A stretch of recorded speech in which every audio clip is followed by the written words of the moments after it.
Buongiorno e buon sabato, rieccoci in diretta anche oggi fino alle 14:30 con tutti gli aggiornamenti di cronaca, attualità e poi naturalmente la politica, occhi puntati su Roma. Oggi ultima giornata di consultazioni per il premier incaricato. Mario Draghi ha incontrato questa mattina la delegazione della Lega, attesa poi quella del Movimento 5 Stelle. Presente ci sarà anche il premier uscente Giuseppe Conte insieme a Beppe Grillo. E poi oggi per il Veneto, per il Bellunese è la vigilia dei mondiali di sci, domani la cerimonia di inaugurazione, domani nel tardo pomeriggio e poi al via alle gare. Allora andiamo proprio a Cortina, saluto l'assessore ai trasporti e vicepresidente della Regione Veneto Elisa De Berti. Buongiorno e ben ritrovata. Buongiorno a tutti.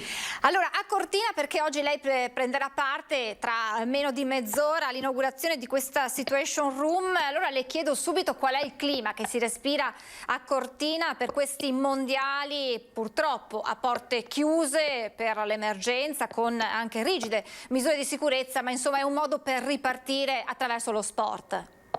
Ma credo che sia un segnale di ottimismo comunque aver mantenuto l'evento, anche se ci troviamo nelle condizioni di vederlo a porte chiuse. Però qui l'aria è frizzante, c'è entusiasmo, c'è voglia di ripartire, perché questo può essere anche un segnale di ottimismo. Non utilizzo la parola positività perché non mi sembra opportuno, però veramente speriamo che sia il segnale della ripartenza e che nel giro di pochi mesi veramente si possa ritornare alla normalità, cominciando magari a vederci in faccia senza dover utilizzare le mascherine. Che cos'è questa Situation Room che andrete ad inaugurare tra poco, Assessore? Ma guardate, è sostanzialmente la prima volta in Italia che 3 gestori di infrastrutture stradali si mettono insieme e creano sostanzialmente una stanza dove ci sono tutte le banche dati e i monitor per il monitoraggio della viabilità di infrastrutture stradali che fanno capo a 3 enti diversi, perché parliamo di CAV, Veneto Strade. CAV sapete che è la concessionaria che gestisce il passante di Mestre, Veneto Strade ed ANAS, che hanno sostanzialmente creato questa Situation Room dove vengono monitorati i flussi di traffico e gli utenti, sia coloro che vogliono arrivare a Cortina per il fine settimana piuttosto per motivi di accesso ai mondiali oppure per motivi personali, hanno la possibilità di poter evitare code, di poter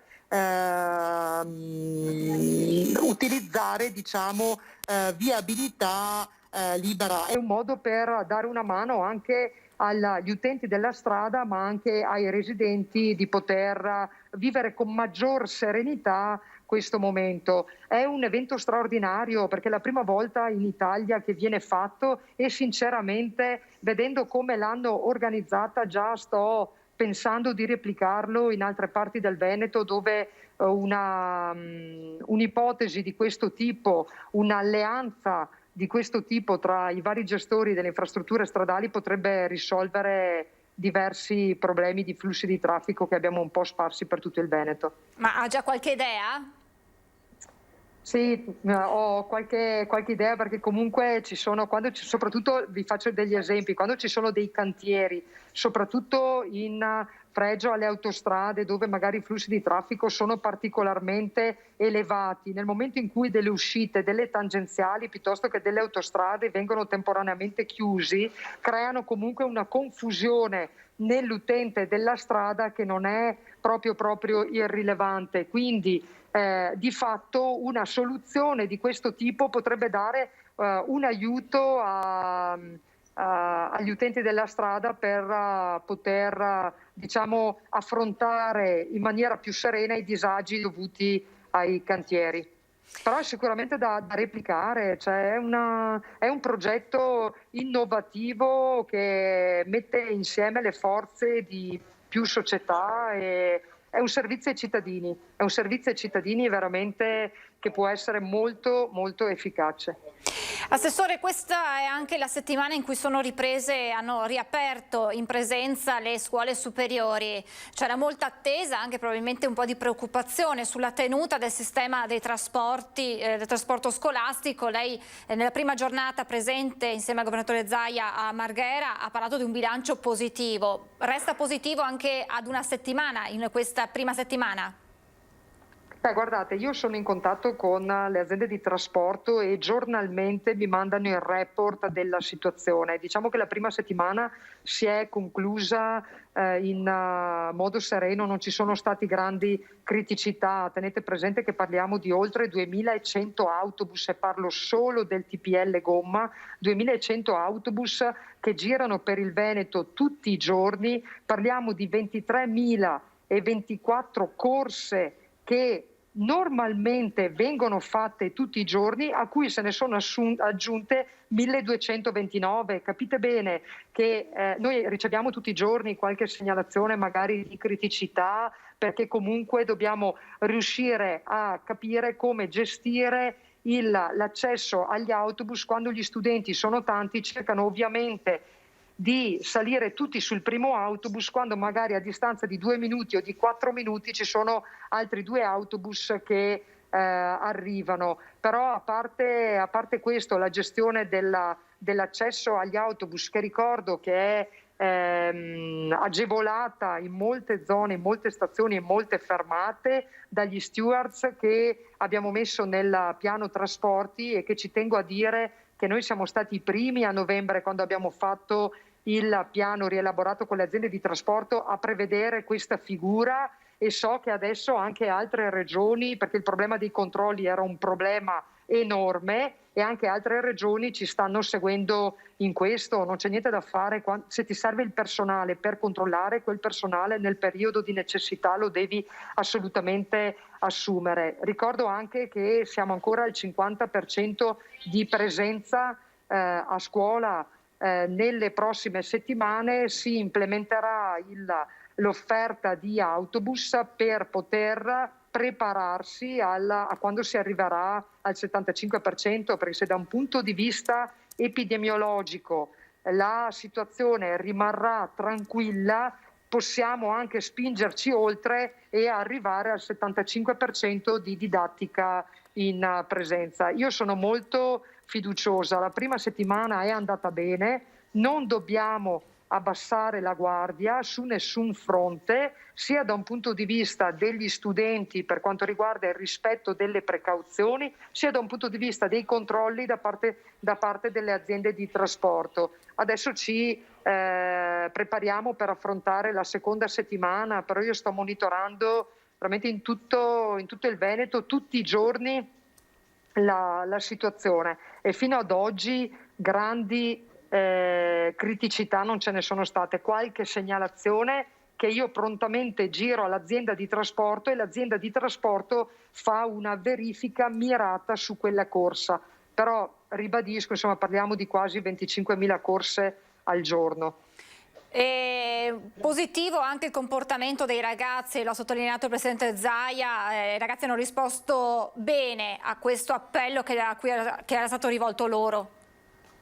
Sì, devo dire veramente che dal punto di vista allora, la collaborazione dei ragazzi è fondamentale, perché se noi non abbiamo la collaborazione dei ragazzi possiamo mettere in campo tutti gli strumenti possibili e immaginabili, ma sicuramente non riusciremo a raggiungere l'obiettivo.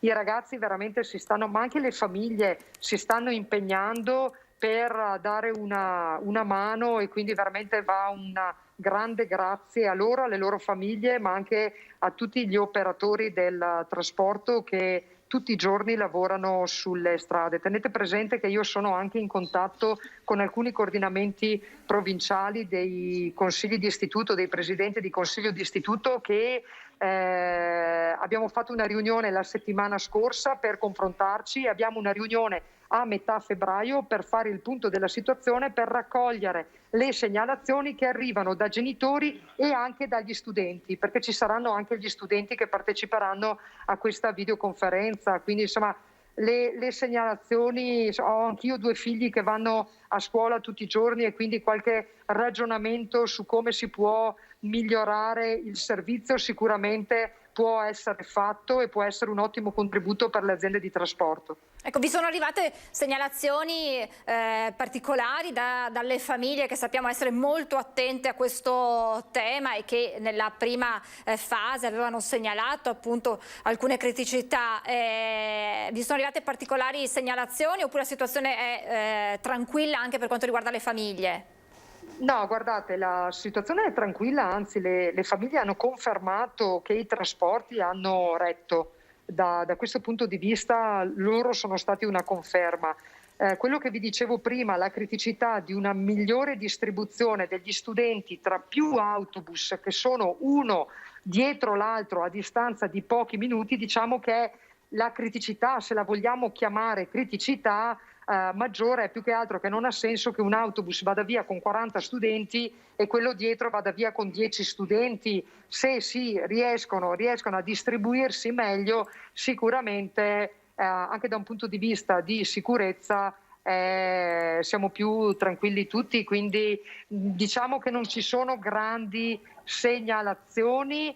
Diciamo che c'è stato un ritorno dalle famiglie soprattutto di un sistema che ha tenuto e un piano trasporti che è risultato efficace. Poi vi devo anche dire, ovviamente girano le foto dove vengono denunciati assembramenti nelle stazioni dove, adesso vedo anche le foto che state mandando in questo momento, cioè ovvio che nel momento dell'incarrozzamento però sono all'aperto, hanno la mascherina, si infilano e salgono sull'autobus e poi prendono posto, bene o male non dovrebbe succedere che ci sono 2 studenti che sono vicini. È ovvio che ci sono delle situazioni che non puoi evitare, però mi viene veramente da dire che c'è una correttezza da parte di tutti ed è una collaborazione trasversale da parte di tutti coloro che sono stati chiamati in gioco sia attivamente che passivamente in questa fase di ripartenza della scuola che è stata importante. Vi devo dire che ho anche registrato un entusiasmo particolare da parte dei ragazzi del fatto di essere tornati a scuola. Perché di questo sono contenti. Assolutamente sì, e ci auguriamo che possano continuare fino a giugno in presenza. Ultimissima domanda, poi la lasciamo andare, Assessore. Il fatto che non si siano registrate criticità è indicativo del fatto che questo piano trasporti fosse pronto e collaudato in qualche modo, nonostante le voci, le polemiche che c'erano state, che avevano proprio puntato il dito su, dicevano i critici, un'assenza dei trasporti, di un piano trasporti, e da qui sarebbe venuta poi la decisione di chiudere le scuole, cosa che lei ha spiegato proprio nella prima giornata, non certo senza fastidio per queste accuse che poi insomma sembrano essere state infondate e i fatti lo dicono. Ma guardate, io parto dal presupposto che a settembre le aziende di trasporto hanno saputo la capienza dei mezzi esattamente 14 giorni prima di partire con le scuole. Tenete presente che solitamente l'organizzazione dell'orario scolastico viene fatta 3 mesi prima all'inizio delle scuole. In 10 giorni le aziende di trasporto hanno fatto quello che umanamente era possibile fare e sono corse al riparo. È ovvio che noi nel momento in cui a novembre, perché la prima riunione io l'ho fatta proprio credo il 2 o il 3 di novembre, ho chiamato, quindi 15 giorni dopo che le scuole erano state chiuse, ho chiamato le aziende di trasporto, gli ho detto prepariamoci alla riapertura della scuola quando sarà. Giustamente le aziende mi hanno detto noi non abbiamo le informazioni però per come organizzare il servizio. E io a loro dissi facciamo 3 scenari, facciamo 3 ipotesi, lavoriamo sulle 3 ipotesi, capisco che è dispendio di energie, però quando decideranno in che modalità tornare a scuola, molto probabilmente una delle 3 ipotesi la beccheremo. Loro dicevano ma c'è il problema dei controlli, gli ho detto pensiamo al personale da assumere e lo mettiamo nel piano trasporti, perché è impensabile riavviare le scuole dove servono mezzi aggiuntivi in più, ma serve anche personale in più. Quindi la Regione del Veneto chiederà mezzi e personale. Così l'abbiamo fatto. Avevo detto anche alle aziende di trasporto: non pensate al costo, ditemi di cosa avete bisogno, poi la battaglia del costo la facciamo quando il piano è definito. Abbiamo lavorato con l'ufficio scolastico regionale tutto il mese di novembre, abbiamo sostanzialmente definito la base del piano. Il 3 di dicembre è arrivato il DPCM che ha passato il coordinamento del tavolo ai prefetti. In totale collaborazione, correttezza istituzionale, abbiamo preso il piano fin lì elaborato, i dati elaborati, li abbiamo passati al prefetto e il prefetto ha continuato, perché c'era un questionario in corso, nella sostanzialmente rielaborazione dei dati per affinare il numero di autobus e il numero di persone da aggiungere. C'è stato un lavoro di squadra trasversale straordinario, una collaborazione tra istituzioni straordinaria. Vi ricordo che il mondo della scuola col mondo dei trasporti non ha mai dialogato in maniera così collaborativa e siamo riusciti ad arrivare all'apertura della scuola con un sistema di trasporti efficace. Però ci siamo preparati per tempo, ipotizzando 3 scenari, e poi uno dei 3 scenari di fatto ne abbiamo beccati 2, perché il 50 e l'80% di fatto era il 50 e il 75. Quindi non siamo arrivati in ritardo. Io faccio un grande ringraziamento a tutti, e non per ultimo l'ufficio scolastico regionale con la dottoressa Palumbo, perché il suo contributo è stato veramente importante e determinante.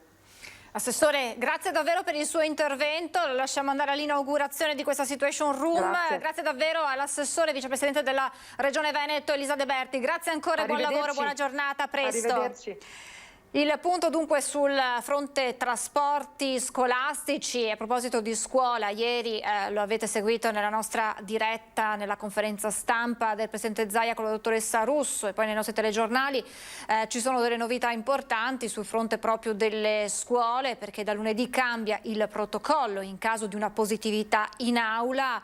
Se fino a oggi di fatto in caso di un ragazzo o di un'insegnante positiva tutta la classe veniva messa in quarantena, in isolamento, anzi per meglio dire. Da lunedì si torna al vecchio protocollo, quello che aveva accompagnato l'avvio delle scuole a settembre, in caso di un unico positivo verranno sottoposti entro 72 ore ragazzi e insegnanti al tampone, e nel caso non vi siano altre positività si potrà continuare con le lezioni in presenza, naturalmente osservando quelle disposizioni, quelle attenzioni che erano già previste a settembre, quindi con alcuni accorgimenti per evitare un'eventuale diffusione del virus. Quindi ragazzi che potranno continuare in presenza alle lezioni in caso ci sia un unico positivo in classe. Però poi sono state presentate anche sono stati presentati nuovi progetti che riguardano i più giovani, dalle scuole sentinella per verificare la diffusione del virus all'interno dell'ambito scolastico. Per le scuole superiori, per i ragazzi di terza media invece sarà prevista naturalmente previa autorizzazione da parte dei genitori l'autosomministrazione dei test in classe ai ragazzi, alla presenza naturalmente di personale sanitario che li seguirà in questa somministrazione, per poi leggere insieme anche il risultato e anche in questo caso per sapere dove agire come Dipartimento di Prevenzione e come intervenire. E poi si esce anche dagli istituti scolastici, dal plesso scolastico, e si va a vedere come il virus si diffonde negli ambienti di maggiore socializzazione. Anche in questo caso si andrà un po' nelle piazze, nei luoghi frequentati dai giovani, indicativamente nel target di età dai 18 ai 25 anni, e anche lì a campione si prenderanno delle persone, anche in questo caso lo sottolineiamo dopo una autorizzazione, e verranno sottoposti al test in luoghi che saranno concordati, individuati insieme ai sindaci. E anche questo sarà un modo per capire come il virus si diffonde tra i più giovani, perché lo ha spiegato la dottoressa Russo con dei grafici. Dal 21 settembre, dall'avvio delle scuole, sono stati è stato monitorato l'andamento dell'epidemia nella popolazione, e si è visto come l'83% dei casi positivi si registrino nella fascia d'età dai 18 anni in su, e quindi questo è un modo per capire proprio dal punto di vista epidemiologico come il virus si diffonde corrisponde, ma anche per capire come intervenire con ulteriori misure. Queste sono un po' le novità che sono state introdotte ieri nella conferenza stampa del Presidente Zaia. E a proposito di dati, andiamo un'occhiata al report di Azienda Zero sui positivi e i ricoveri nella nostra regione. Vedete che sono 537 le nuove positività registrate, alziamo eccolo qui così lo vedete meglio, in Veneto nelle ultime ore rispetto al report di ieri sera. Complessivamente nelle 24 ore si registrano 831 nuove positività che portano a 316.340 le persone che sono state colpite dal virus da inizio emergenza. Si registrano purtroppo anche 63 decessi in più in Veneto nelle ultime 24 ore.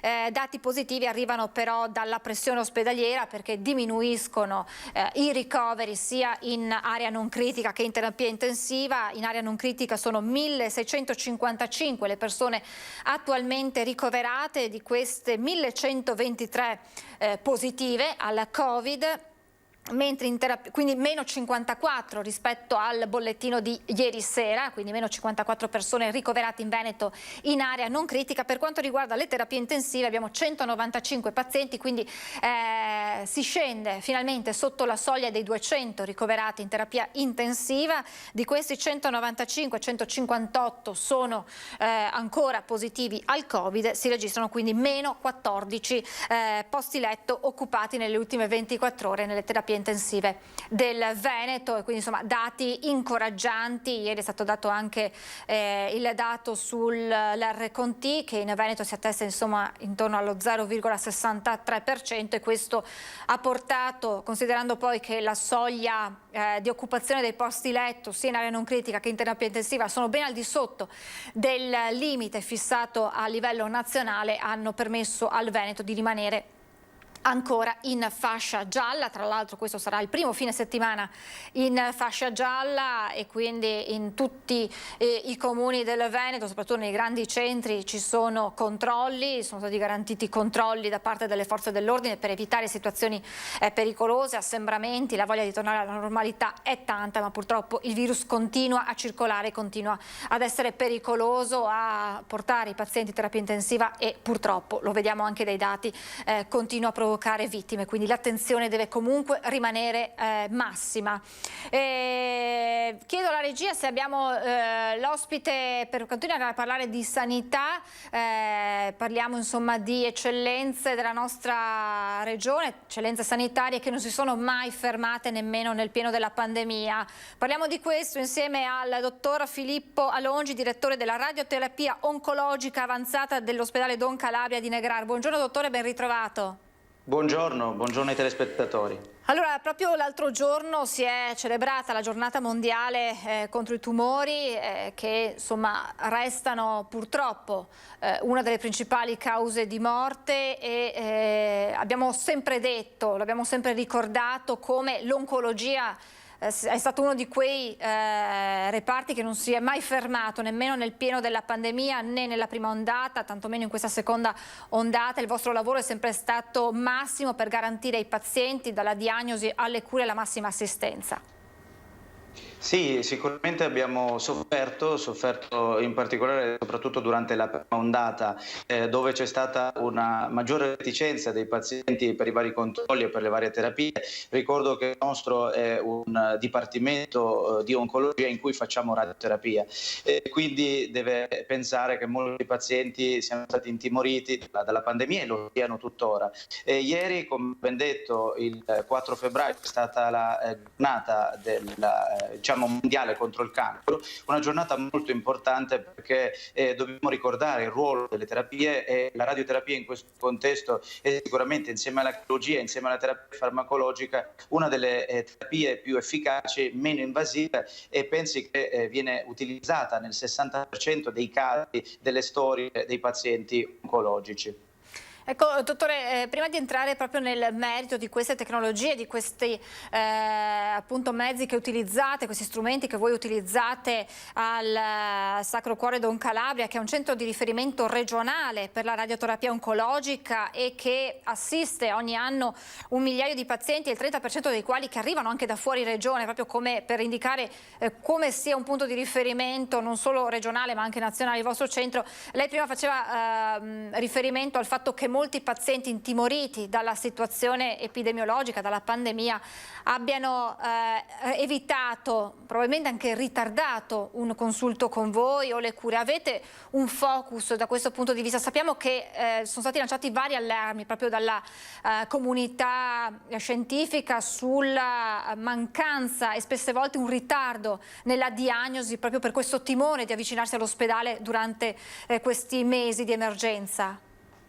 Sì, devo dire che in quest'ultimo periodo è stata, svolta una campagna comunicativa molto importante di tutti i settori sanitari, specialmente di quelli oncologici, in cui la precisione dei controlli e delle diagnosi precoci può avere anche dei risvolti importanti in termini di potenziale sopravvivenza e qualità di vita dei nostri pazienti. Devo dire che noi ci siamo organizzati anche in modo da ridurre il timore nei pazienti, modificando i nostri schemi di terapia in accordo a le altre linee guida sia italiane che estere che si sono modificate anche per questa pandemia del Covid. Abbiamo sicuramente fatto uno sforzo molto importante nel ridurre ad esempio la durata dei trattamenti. Noi abbiamo una media di sedute che può andare dalle 5 alle 10 con finalità curativa in molti casi, e quindi una riduzione degli accessi al Dipartimento di radioterapia oncologica avanzata mio, ma così come avviene in altri centri, può sicuramente ridurre i rischi ma anche i timori dei pazienti, che ovviamente stanno il meno possibile negli ambienti sanitari, meno possibile ma sicuramente quanto necessario per fare i trattamenti in modo adeguato. Quindi abbiamo un po' snellito la durata delle sedute, abbiamo fatto di tutto mantenendo la precisione per ridurre il più possibile l'incidenza nell'ambito degli ambienti sanitari di questa problematica pandemia. Noi abbiamo anche ovviamente avviato, come gran parte delle strutture in Veneto ma in tutta Italia, dei percorsi cosiddetti Covid free. Il mio dipartimento fa parte di questi percorsi, quindi i pazienti fanno un giro completamente diverso da quelli che potrebbero essere gli accessi legati al fenomeno infettivo del Covid, e quindi anche questo consente di minimizzare, insieme a quello che noi conosciamo, quindi l'uso di mascherine e di altri mezzi protettivi, ha cercato di minimizzare ogni problematica infettiva, rendendo questi trattamenti al massimo come necessario siano. Ci sono stati dei casi in cui magari una diagnosi è arrivata appunto tardi, ma perché il paziente ha ritardato l'accesso all'ospedale, ha aggravato la situazione che magari poteva essere meno grave se presa per tempo. Sappiamo quanto sia fondamentale una diagnosi precoce, la prevenzione, però questa situazione ha aggravato alcune situazioni dei pazienti. Ho in mente diversi casi, anche discussi con i miei collaboratori. Lei ha detto bene che noi siamo un centro di riferimento, pertanto deve immaginare che un po' da tutta Italia, e devo dire anche dall'estero, qualche paziente considera il nostro centro come un centro di riferimento per le cure di radioterapia, e purtroppo alcuni di questi pazienti hanno tardato per anche, devo dire, ridotta possibilità di collegamenti durante questo periodo. Molti aerei, molti voli sono stati interrotti, rimandati, i treni non sempre erano così agevoli, quindi in linea di massima abbiamo riscontrato alcuni casi in cui abbiamo cercato di recuperare ovviamente una situazione che probabilmente vista prima ci avrebbe dato più chance di cure o addirittura di miglioramento della qualità di vita del trattamento stesso, che si è dovuto adattare ad una malattia ovviamente riscontrata in fase più avanzata. Dottore, andiamo nello specifico, entriamo nel merito di queste eccellenze che vi rendono appunto un centro di riferimento. Nel 2017 siete stati i primi al mondo ad utilizzare una tecnica di radiochirurgia, però non solo, perché insomma nel corso degli anni avete affinato le vostre tecniche con strumentazioni davvero all'avanguardia, che vanno proprio a rendere meno traumatico mi permetta un termine poco scientifico, ma che rende l'idea, il trattamento, la radioterapia ai pazienti. Sappiamo, quando si parla di radioterapia, quanto anche l'impatto psicologico sia forte verso il malato oncologico. Sì, questa è un'impronta che ho voluto dare molto forte al Dipartimento. Sono arrivato nel 2014 e abbiamo fatto degli sforzi sia nell'ambito della cura sia nell'ambito della ricerca. Lei deve pensare che io sono professore associato all'Università di Brescia, oltre che primario del Dipartimento di Radioterapia Oncologica Avanzata di Negrar, e quindi ho cercato di portare anche una mia visione, che è quella in cui il medico moderno, l'oncologo moderno, deve avere il paziente davanti, poterlo curare, ma potergli offrire in avanguardia sempre di più, in anticipo, le terapie più moderne. E la radioterapia negli ultimi anni ha avuto uno sviluppo tecnologico impressionante. Lei deve pensare che con questa apparecchiatura, che noi abbiamo avuto il privilegio di avere come primi in Italia, ce ne sono 22 al mondo, tra le strutture più prestigiose come centri di ricerca dal punto di vista oncologico. Abbiamo in poco più di un anno fatto circa 2000 trattamenti e questo ci ha riempito d'orgoglio, perché abbiamo potuto ottenere dei risultati,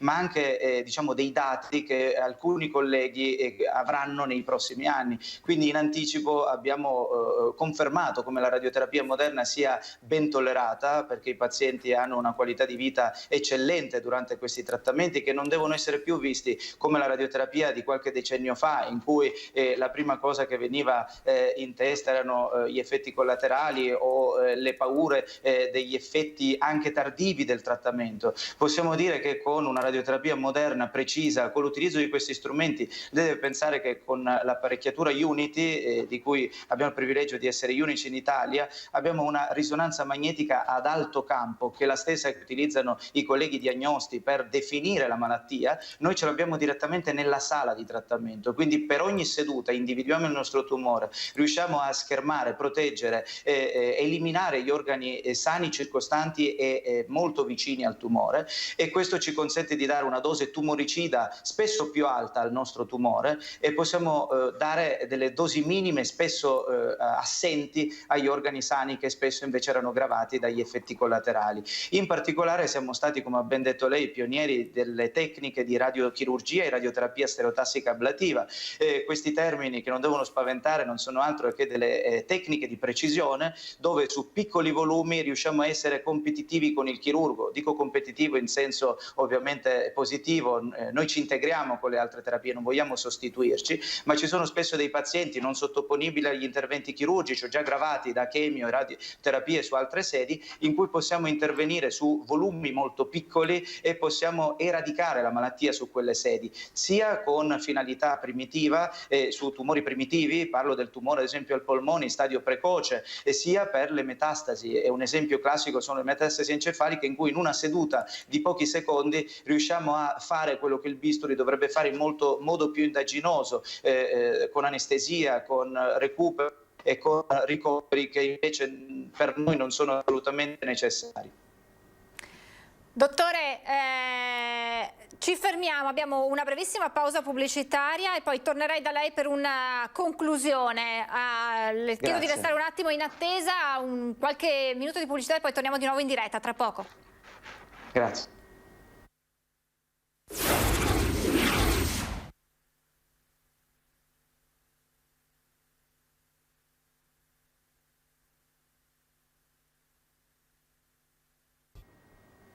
Rieccoci in diretta, stavamo parlando insieme al professor Filippo Alongi, direttore della radioterapia oncologica dell'ospedale di Negrar, delle tecniche d'eccellenza impiegate per la radioterapia, ma non solo. Io però, professore, se mi permette, la porterei un attimo fuori dall'ospedale, la farei entrare all'università, perché lei è professore associato all'Università di Brescia.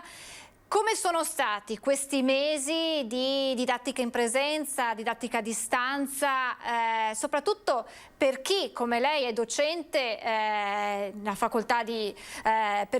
quando si parla di medicina ci immaginiamo insomma il bisogno del contatto e poi di portare anche i futuri medici all'interno degli ospedali. Come si è riusciti a gestire questa situazione non certo facile?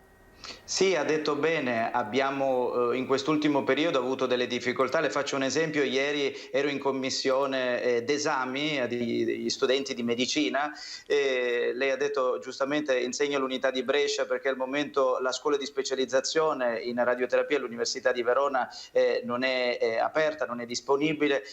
Sono associato diciamo a Brescia e quindi di solito andavo nella regione vicino, in Lombardia, a insegnare, a fare esami. Purtroppo in una situazione come quella attuale abbiamo dei limiti e lei ha detto bene, la medicina si fa al letto del paziente, la medicina si fa con il contatto diretto, visitando il paziente, auscultando il torace e mettendo una mano sull'addome. Queste cose sono state assolutamente limitate nell'ultimo periodo e devo dire che ci manca tanto poter tornare con gli studenti nelle corsie oltre che giustamente nelle aule per fare le lezioni frontali. Ci auguriamo tutti che si possa tornare alla normalità, perché significa che finalmente questo incubo sta passando e quindi che possano anche gli studenti universitari tornare a fare lezioni in presenza, tanto più insomma quando si parla di queste facoltà. La ringrazio davvero tantissimo professore per il suo intervento, le auguro buon lavoro e ci riaggiorniamo più avanti per ulteriori novità. Grazie al professor Filippo Longi, direttore della radioterapia oncologica avanzata del Don Calabria di Negrà. Grazie ancora professore, buona giornata, buon lavoro. Grazie. E sul fronte sanità arrivano importantissime novità. Ad annunciarle è il ministro della Salute Speranza, che dice: sulla base delle indicazioni dell'Agenzia Italiana del Farmaco e del parere del Consiglio Superiore di Sanità ho appena firmato il decreto che autorizza la distribuzione in via straordinaria degli anticorpi monoclonali.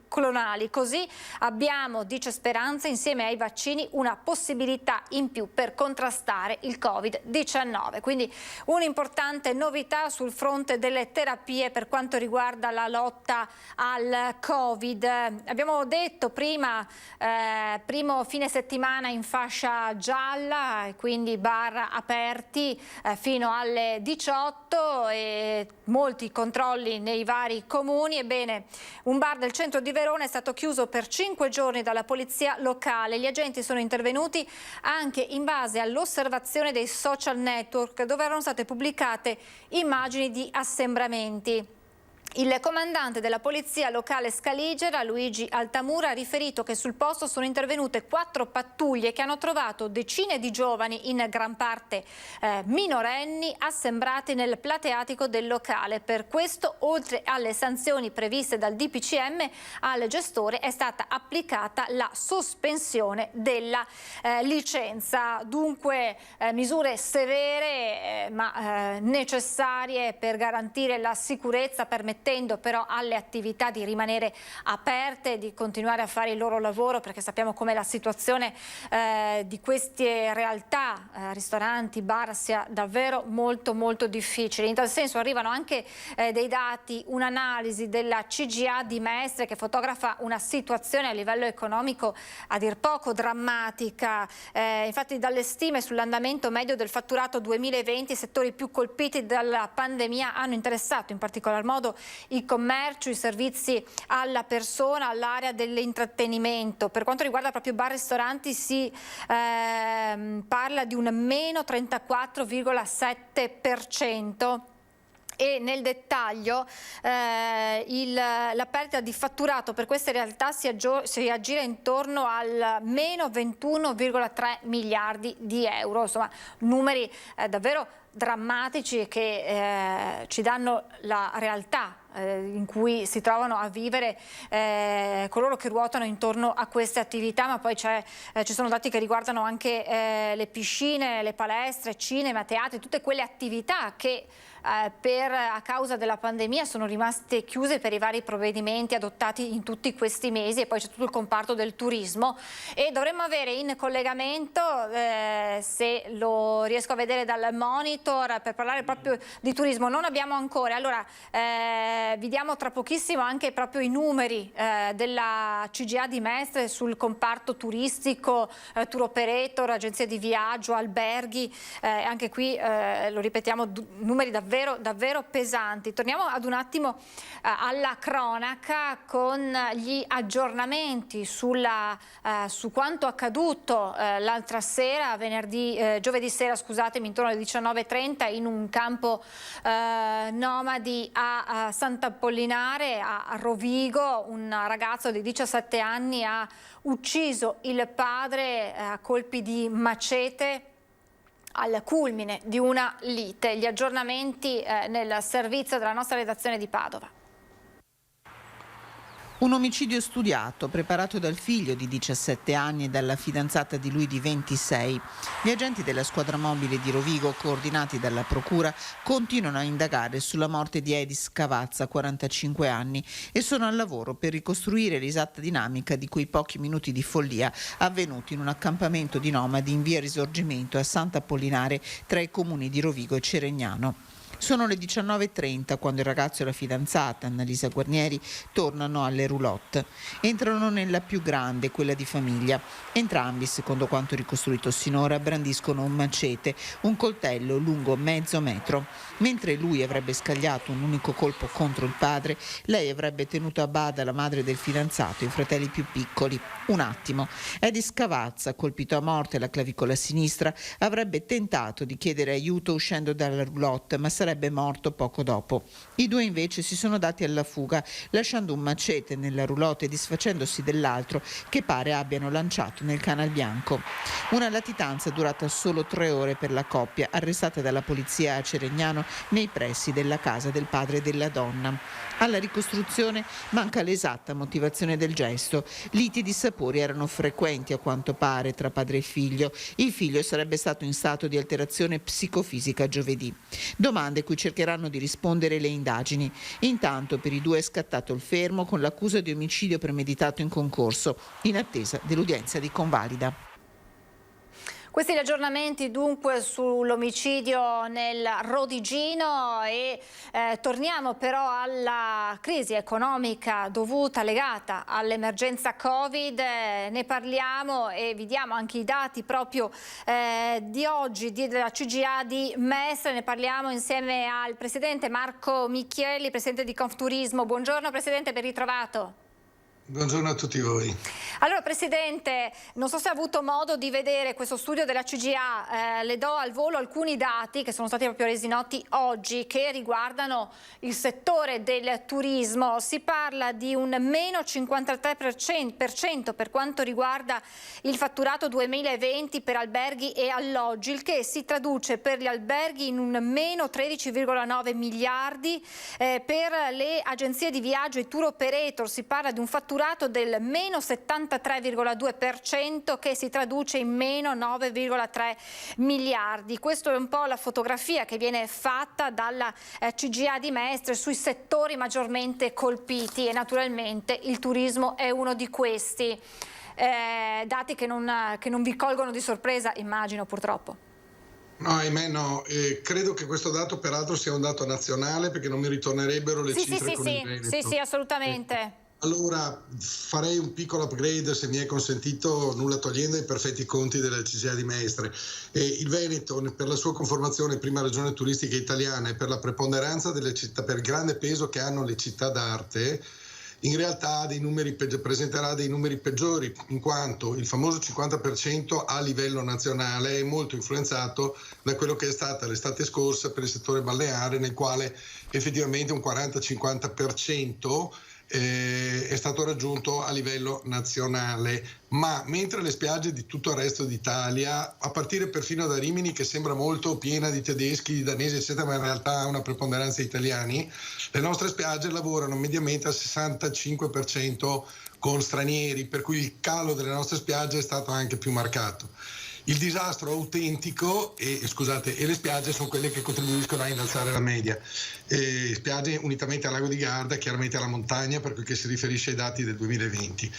Per quel che riguarda invece le città d'arte siamo al disastro più assoluto, perché la principessa, la regina purtroppo di questa triste classifica è Venezia, che sostanzialmente vede gli alberghi chiusi sostanzialmente dal novembre del 2019 con l'acqua granda.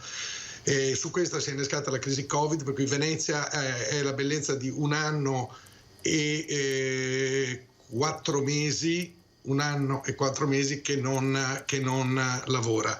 Le altre città d'arte non sono messe ovviamente meglio, ma perlomeno è da febbraio-marzo che non lavorano, diciamo da marzo che non lavorano più, e però anche queste tristemente fra un mese festeggeranno, si fa per dire ovviamente, 1 anno intero in assenza di lavoro. Le città noi stimiamo che siano in calo intorno al 90%, quindi un 90% di meno. Questo porta il dato della CGIA, che è perfetto per quel che riguarda il panorama nazionale, a essere addirittura peggiorativo nel Veneto.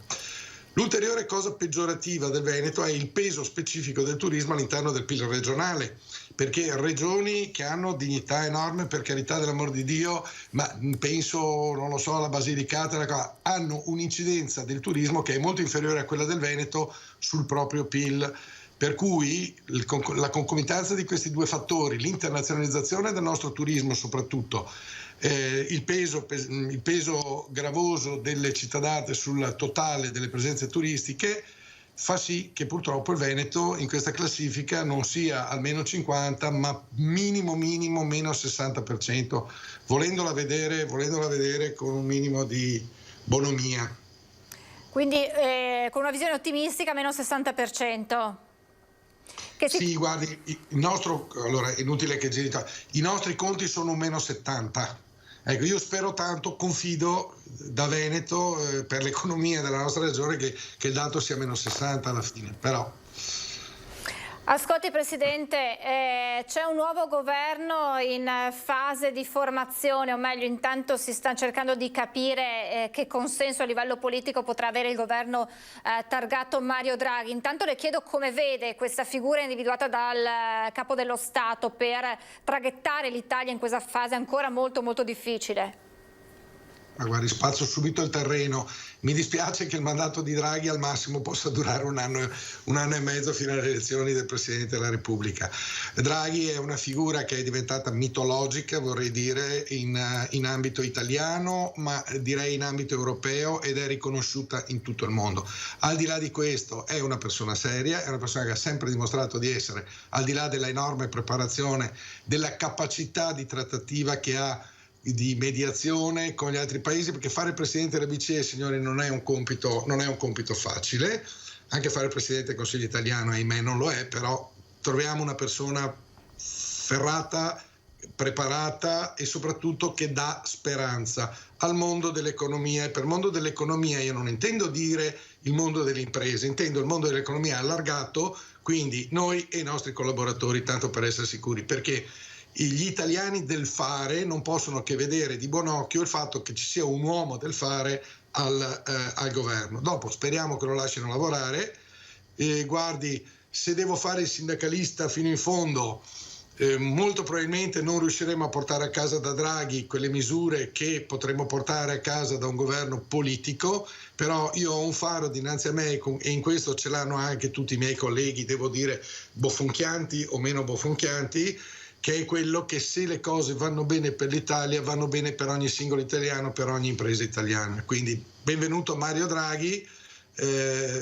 Non ci avrei scommesso, se la domanda era anche questa, non ci avrei scommesso, perché un personaggio che la caratura è di quel livello, andare a inserirsi nella bolgia in cui attualmente è il Parlamento, tanti auguri.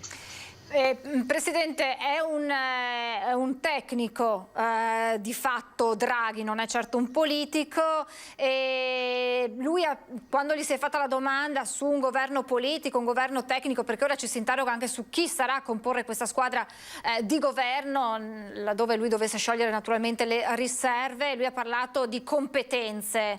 Secondo lei meglio un governo politico per portare a casa quei risultati, quei risultati di cui lei faceva riferimento, diceva forse sarebbe meglio, forse un governo politico riuscirebbe a portare a casa maggiori risultati, meglio un governo tecnico anche proprio per un dicastero che rappresenti l'Italia a livello turistico all'estero, perché c'è bisogno di ripartire anche all'estero come immagine italiana. Sì, anche qui spazzerei il campo, qui c'è una partita, il prossimo governo che andrà in carica, si spera fra una settimana, che sia composto da Draghi o da chiunque altro, è un governo che gestirà una partita da 209 miliardi, di cui 70-80 di prestito, ma gli altri di nuovo debito per il nostro paese. Ora, per il bene che possiamo volere al paese, a noi stessi, ma soprattutto in ottica prospettica a quelli che sono i nostri figli e saranno i nostri nipoti, che saranno chiamati a ripagare questo debito, è ora di finirla con le elemosine a pioggia, e gli aiuti, se ci devono essere mirati alle aziende che effettivamente hanno perso fatturato, commisurate alla perdita di fatturato fra 2019 e 2020, e io non dubito che un governo tecnico, che poi sa, questa diatriba del governo tecnico o non tecnico, secondo lei serve ben poca politica per fare il governatore della BCE o anche prima il governatore della Banca d'Italia? Anche questa dicotomia assoluta per cui ci sono i politici e ci sono i tecnici. Esistono delle figure intermedie di grande valore e soprattutto esistono le figure di grande valore, perché io la cosa che ho sempre contestato in questi anni, e con me credo gran parte della popolazione italiana, è il concetto dell'uno vale uno. Non è vero. Perché se io devo montare su un aereo, preferisco avere un pilota brevettato con 20.000 ore di volo alle spalle piuttosto che avere uno che arriva lì e incomincia a guidare l'aereo. E lo stesso lo pretenderei per la guida del paese, sommessamente. Cioè la preparazione è qualcosa di fondamentale. Dopo, il fatto di poter avere un cotè politico, qualunque tecnico può arrivare ad avere un cotè politico, mi creda. Se ha quel minimo di sensibilità, è chiaro che non avrà l'occhio alla sua rielezione, non avrà l'occhio alle piccole guerricciole politiche, al portare a casa gli interessi del proprio partito e cosa, però secondo me è anche meglio, francamente. Quindi non mi spaventa il discorso, mentre Monti, per esempio, è una figura già più algida. Molti tendono a paragonare Draghi a Monti. Ora, il professor Monti, con tutto rispetto, è un professore universitario che non si è mai misurato nel campo, che quando è andato al governo non si era mai misurato sul campo. Draghi è un accademico illustre, ma soprattutto un uomo che il campo l'ha calcato, e l'ha calcato per 30 e passa anni e in modo glorioso. Quindi abbiamo l'uomo migliore destinato nel posto di maggior responsabilità del Paese in questo momento, al netto del riconoscimento al Presidente della Repubblica del suo indubbiamente grande ruolo.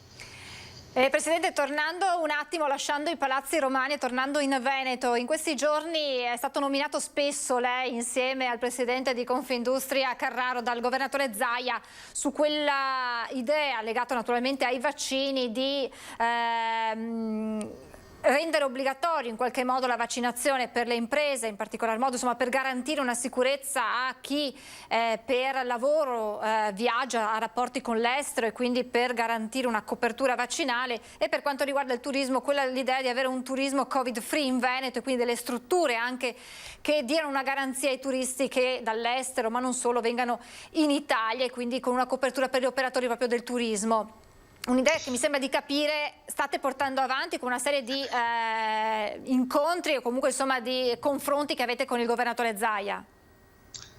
Sì, guardi, devo affrontare questo argomento in punta di piedi perché è un argomento terribilmente scivoloso. Le dichiarazioni del Presidente Zaia, che sono uscite sui giornali eccetera, coinvolgendo anche il mio nome, per carità, ben venga, effettivamente la trattativa la stavamo facendo, anzi la trattativa era andata in porto, voglio dire, perché è diventata convinzione del Presidente, il Presidente col suo solito stile la sta portando avanti. Ora vorrei spiegare, ho l'occasione di poter spiegare alla gente che nessuno ha chiesto l'obbligatorietà della vaccinazione, che è un argomento molto delicato, né tantomeno io nel mio ruolo di sindacalista, fra virgolette, di categoria, posso pensare di intromettermi in questi argomenti. Amo pensare che i virologi devono parlare da virologi e gli albergatori o i rappresentanti di Confturismo, quale io sono, devono parlare per il mondo del turismo. sempre per via del a ognuno il suo e uno non vale uno. Detto questo, noi quello che vogliamo esortare è la riflessione su un fatto molto semplice. Al netto della vaccinazione, ovviamente, agli ottantenni, ai settantenni, ai sessantenni, io rientro peraltro tra le categorie a rischio, quindi lei si immagini quanto possa essere sensibile all'argomento. Vanno vaccinati, in primis gli operatori sanitari, in secondo luogo tutti quelli ad altissimo rischio. Quando si arriva al rischio cosiddetto medio della popolazione va fatta una riflessione anche di tipo economico, va fatta una doppia riflessione, una di tipo sicurezza per tutti quanti, spiego meglio. Un signore che lavora nel suo laboratorietto da solo e non vede nessuno tutta la settimana corre il rischio di essere contagiato molto meno dell'operatore di un bar o di un ristorante. L'essere contagiato lui è un rischio per lui, però contemporaneamente diventa un rischio anche per i futuri avventori del locale. Quindi questo è un cotè. L'altro è la riflessione sul fatto che l'economia del mio mondo, che è il mondo del turismo, è in assoluto ormai riconosciuta a livello globale la più massacrata da questa cosa, e l'unico modo da questo virus, è l'unica cosa che ha a disposizione, l'unica arma per tentare di raddrizzare la testa è dire: venite nel ristorante, venite nell'albergo, venite, e poi a cascata venite nel negozio, venite, perché qui quantomeno il personale che vi serve è covid free. È una forma di incentivazione al muoversi nell'ambito appunto del settore dell'ospitalità.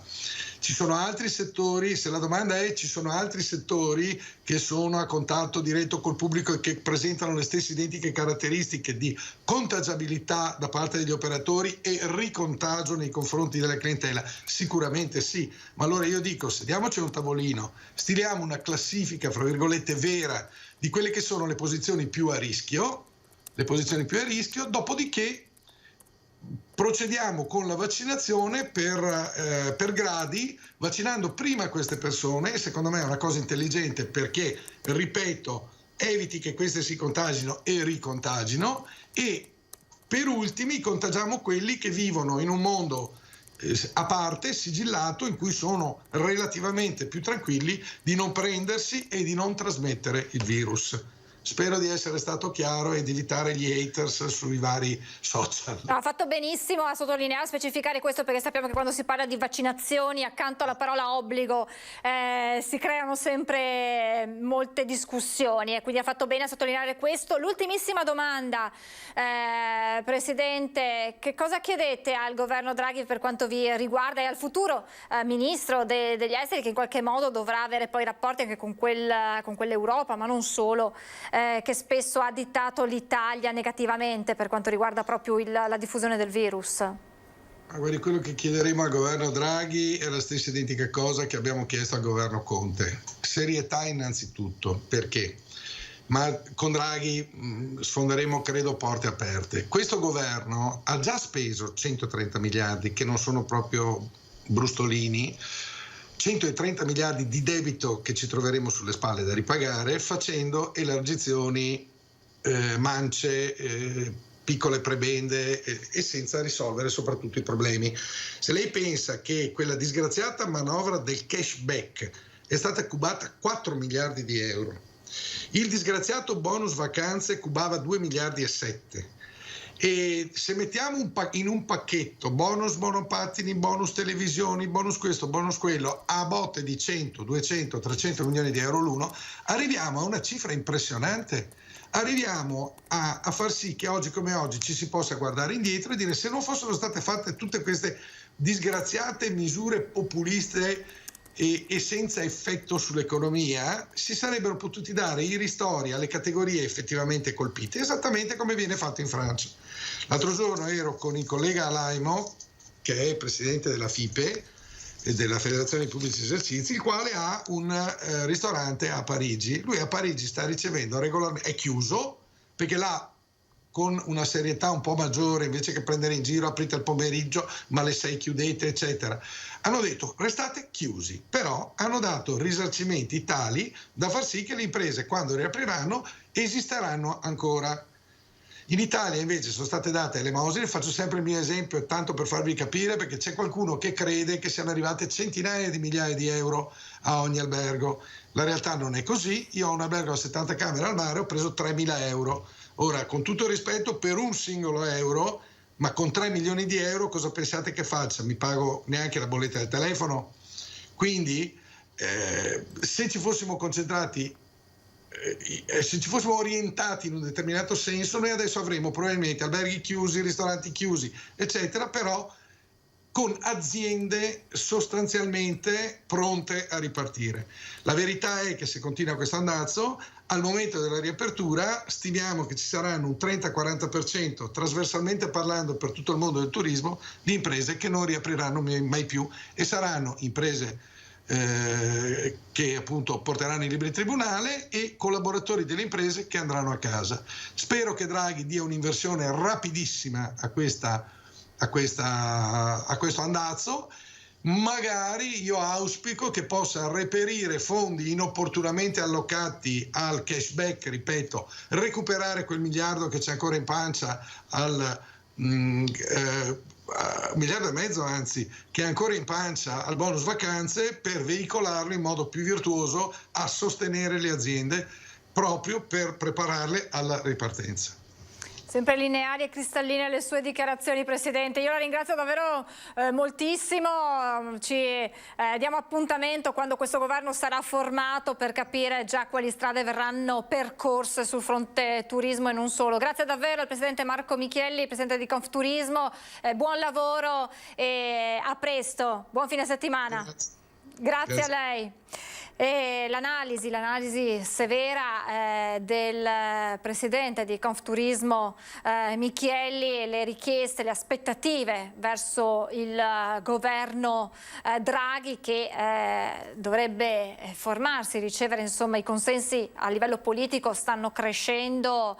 Al momento insomma sembra che ci siano quasi tutti i partiti che in qualche modo si stanno allineando nei suoi confronti. Sta arrivando anche l'apertura da parte della Lega di Salvini, c'è qualche malumore all'interno del Movimento 5 Stelle. Vi faccio vedere proprio rapidamente sul Corriere, sul sito del Corriere, con Di Battista che attacca e dice no a Inchini al 13° apostolo, ma Grillo si vede già dentro e disegna i nuovi ministeri. Sapete che anche Salvini in qualche modo ha fatto capire la volontà, l'auspicio di avere all'interno dei rappresentanti, all'interno della squadra di governo, dei rappresentanti del Carroccio. Si sta facendo il nome di Giorgetti, però naturalmente bisogna avanzare passo dopo passo, bisogna aspettare insomma che intanto Draghi, il premier incaricato, sciolga le riserve, accetti quindi pienamente l'incarico e poi si capirà anche quale sarà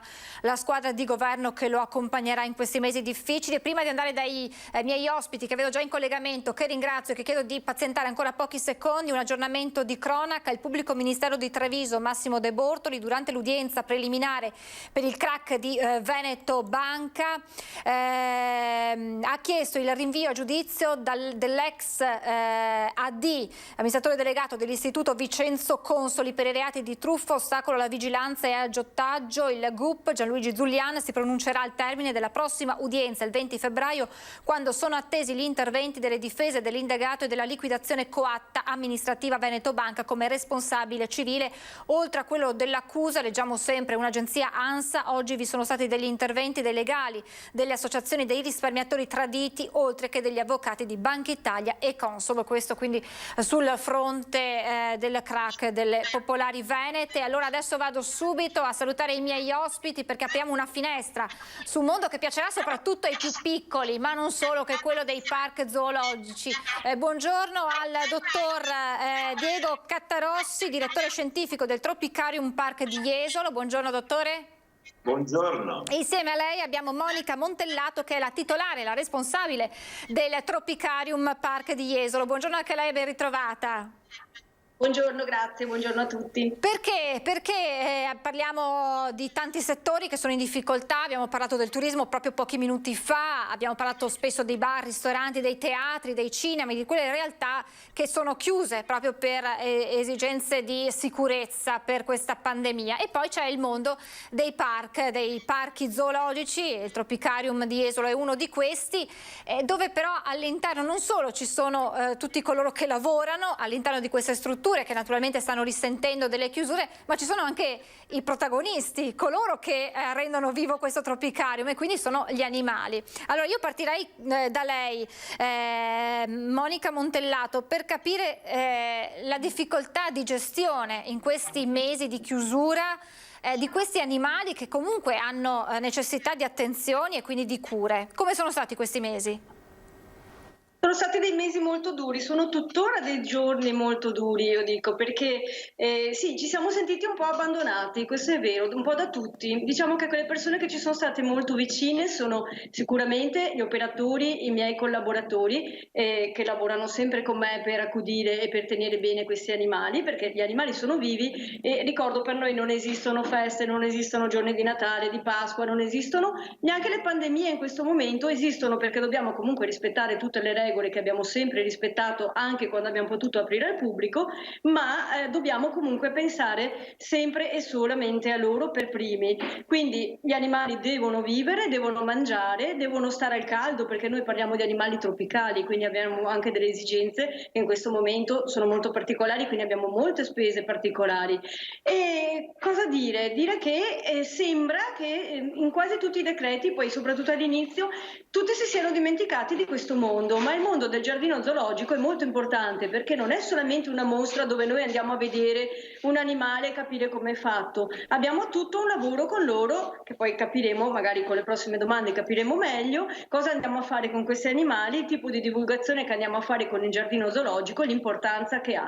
Quindi io dico, l'aiuto che abbiamo avuto è in primis mio, nostro, dei miei collaboratori, dei miei direttori scientifici come il nostro Diego, e abbiamo messo, diciamo, i nostri soldi personali anche nell'attività per poter andare avanti, perché crediamo in quello che facciamo e crediamo che questi animali devono vivere malgrado tutto. Quindi per quanto riguarda le istituzioni, anche le più vicine, non abbiamo avuto nessun tipo di aiuto, questo mi dispiace tantissimo. Ecco, quindi una sorta di solidarietà interna, cioè vi siete autofinanziati in qualche modo per mantenere in vita questa realtà e proprio per in modo pratico mantenere vivi questi animali che hanno bisogno di molta attenzione. Poi con il direttore scientifico capiremo anche meglio che attenzioni hanno bisogno, ma è stato proprio una collaborazione che è andata ben al di là di quello che è il lavoro che fate tutti i giorni.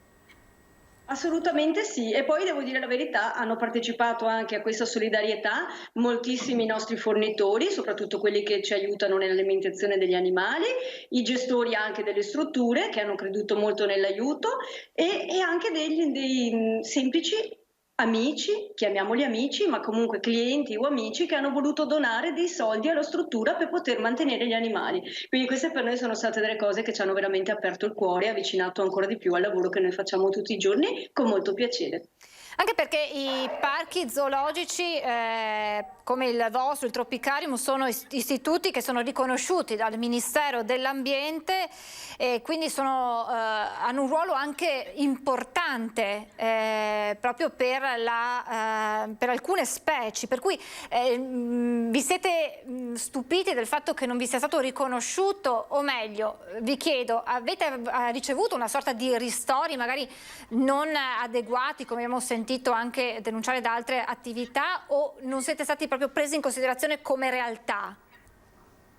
Ecco, è un po' difficile questo da spiegare, perché direttamente da quello che è il nostro ministero, diciamo, non abbiamo avuto un aiuto se non quello di capire se siamo in grado, se ce la facciamo, se gli animali stanno bene, ma niente di più. A livello economico abbiamo ricevuto solo il minimo ristoro lo scorso anno, quello che hanno ricevuto un po' tutte le attività riguardo il mancato incasso seguendo l'aprile dell'anno prima, e poi noi abbiamo praticamente avuto anche un po' la fortuna di fare la nostra stagione estiva, perché abbiamo comunque sfidato anche l'apertura di una possibilità di una stagione estiva, quando altre realtà come le nostre hanno deciso che non era conveniente comunque aprire perché non si sapeva bene come andava. Noi siamo stati molto bravi, abbiamo rispettato tutte le nostre normative, forse abbiamo fatto delle cose anche che andavano più in là per far star sicuri i nostri clienti all'interno del nostro parco, e così ce l'abbiamo fatta. Poi comunque abbiamo dovuto richiudere dal 2 di novembre,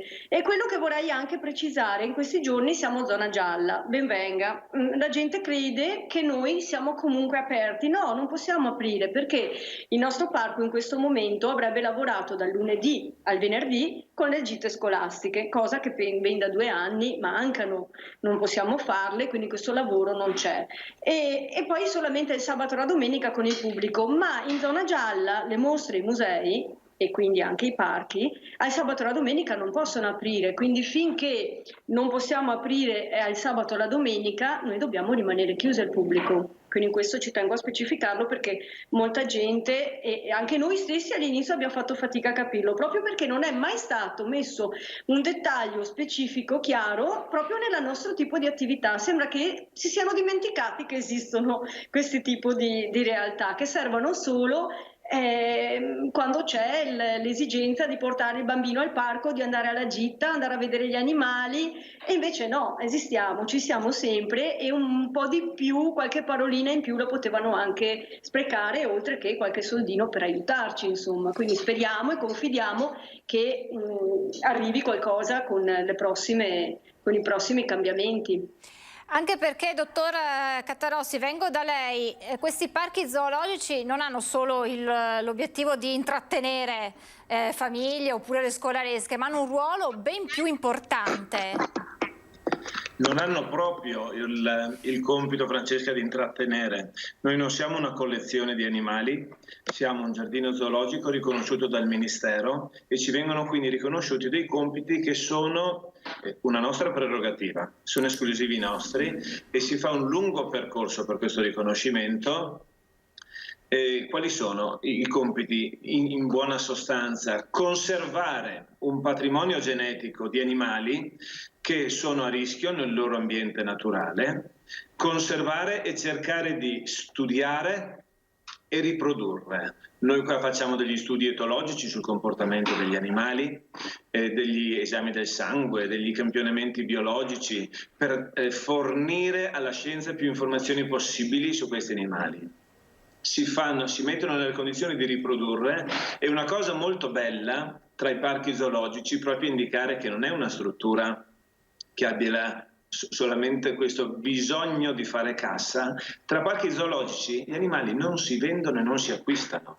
Chi ha un'eccedenza la mette a disposizione degli altri parchi. Si fanno semplicemente degli scambi, proprio perché si possa aumentare il numero di animali presenti in cattività, e questi animali sono a disposizione della collettività qualora nasca un progetto di reinserimento in natura di una specie a rischio, perché si creano le condizioni affinché possa stare in natura in maniera sicura. I parchi zoologici i loro animali li regalano, naturalmente all'interno di un progetto di salvaguardia della specie. Il concetto apriamo le gabbie e liberiamo tutti non ha nessuna valenza scientifica. L'animale va reinserito laddove l'ambiente lo possa ricevere. E altra cosa fondamentale, prima Monica giustamente ha parlato delle scolaresche. Devo dire che ci mancano tanto, anche a noi che facciamo la didattica ci mancano i nostri bambini. La scolaresca è proprio, diciamo così, la punta di diamante di un parco. I bambini non hanno pregiudizi, i bambini ascoltano col cuore sincero, quindi poter far vedere questi animali e sensibilizzare questi bambini in diretta ha un valore che nessun tablet, nessun video, nessun documentario può fornire. La presenza dell'animale stimola una curiosità, un desiderio di imparare, un'empatia che realmente, quando era possibile farlo, ci motivava fortemente. Dottore, lei ha mandato un messaggio, mi sembra di capire, alle associazioni, ai movimenti ambientalisti che spesso hanno puntato il dito contro di voi. Purtroppo sì, purtroppo il movimento animalista spesso non capisce, ma anche io credo tante volte in buona fede, perché non vede come lavoriamo all'interno dei parchi, il grande lavoro che facciamo per il benessere di questi animali, e quindi ritiene che in quanto animale in condizione cattiva chiusa stia soffrendo. Ricordo a tutte queste persone che sicuramente come noi hanno come interesse il benessere degli animali, che queste creature sono nate in cattività e quindi potrebbero essere liberate solo all'interno di un progetto controllato.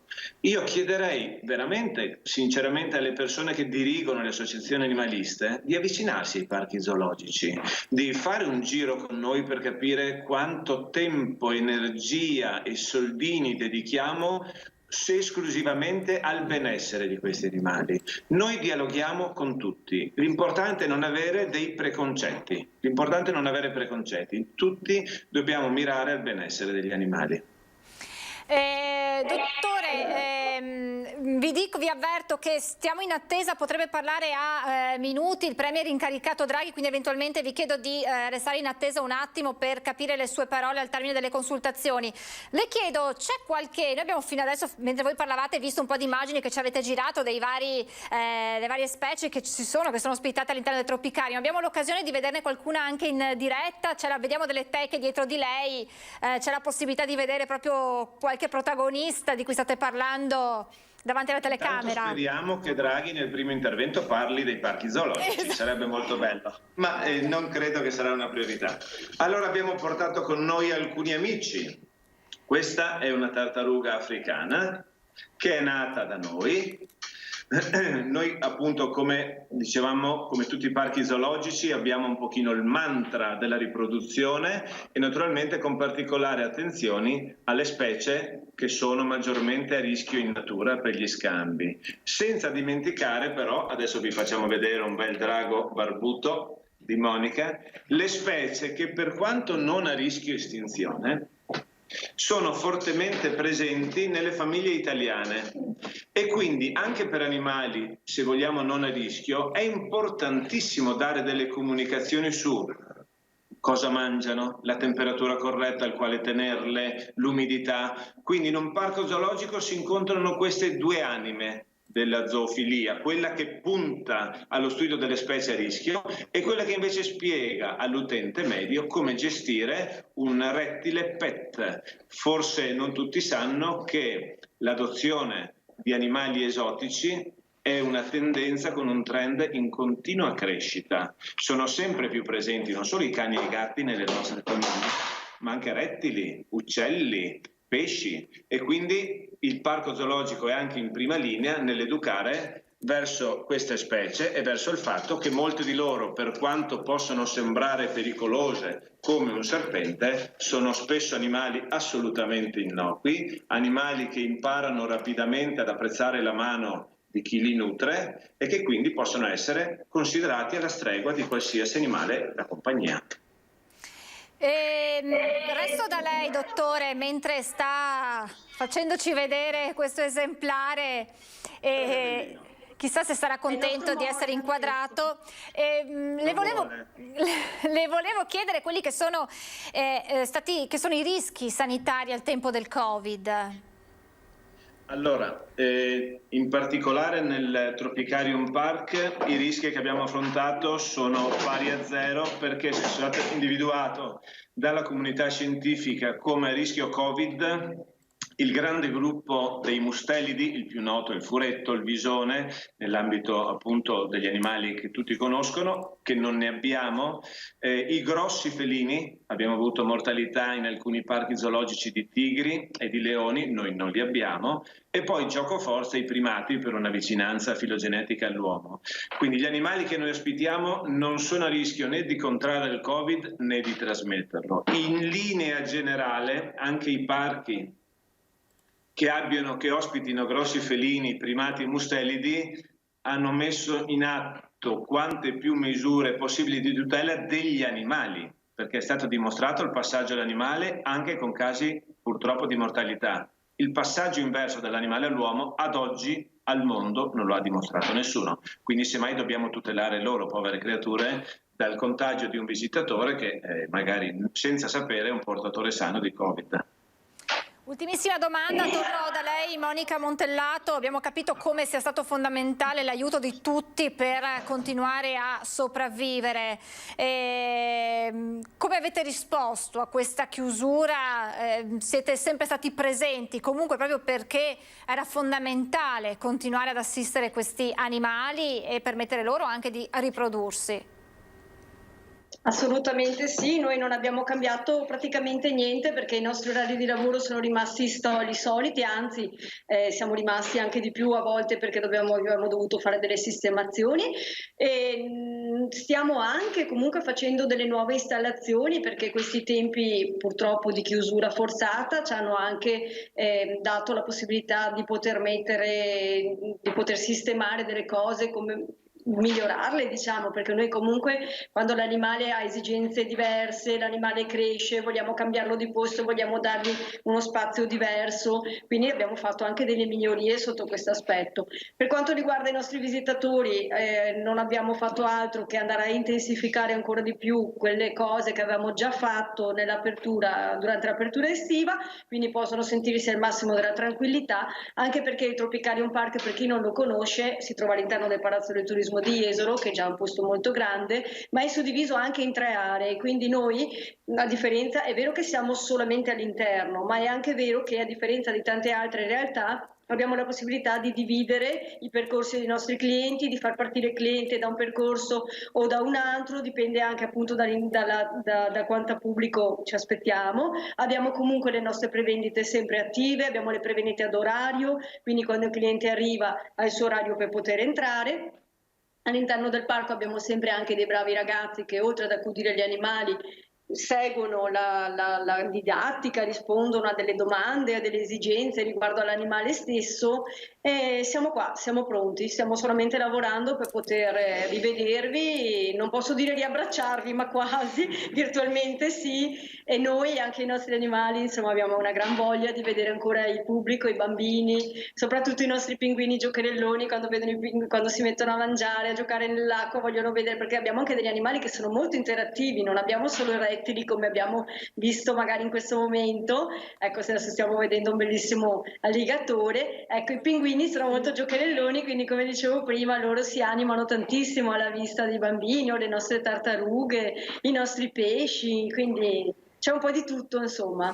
Diciamo che senza i bambini a cui spiegare il lavoro che fate è un lavoro a metà, fondamentale per permettere a queste specie di riprodursi e di continuare a vivere, però è anche bello trasmettere il vostro lavoro ai più piccoli che hanno sempre, come ha detto anche il dottor Catarossi, un grande interesse, ci mettono il cuore quando ascoltano queste cose.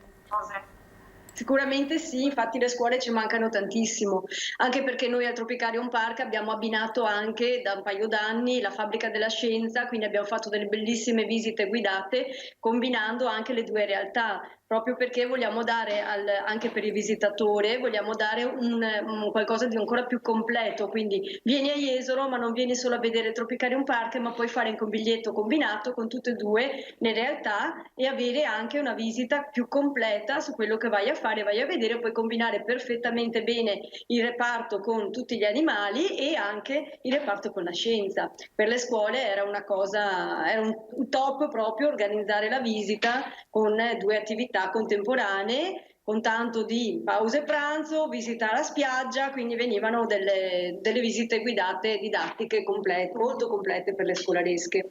Ci auguriamo che i bimbi possano tornare ad ammirare questi animali perché è un apprendimento nuovo, è un elemento in più di conoscenza e poi ai bambini piacciono tanto e insomma speriamo che si possa tornare a riaprire le porte alle scolaresche. Io ringrazio davvero tanto per questo vostro intervento, dottor Diego Catarossi, direttore scientifico del Tropicarium Park di Jesolo e Monica Montellato, titolare del Tropicarium. Grazie ad entrambi, naturalmente buon lavoro, continuate ad accudire questi animali perché i bambini sono pronti a tornare a godersi questo spettacolo della natura. Grazie ad entrambi e buon lavoro, a presto. Grazie mille a voi. Grazie a voi.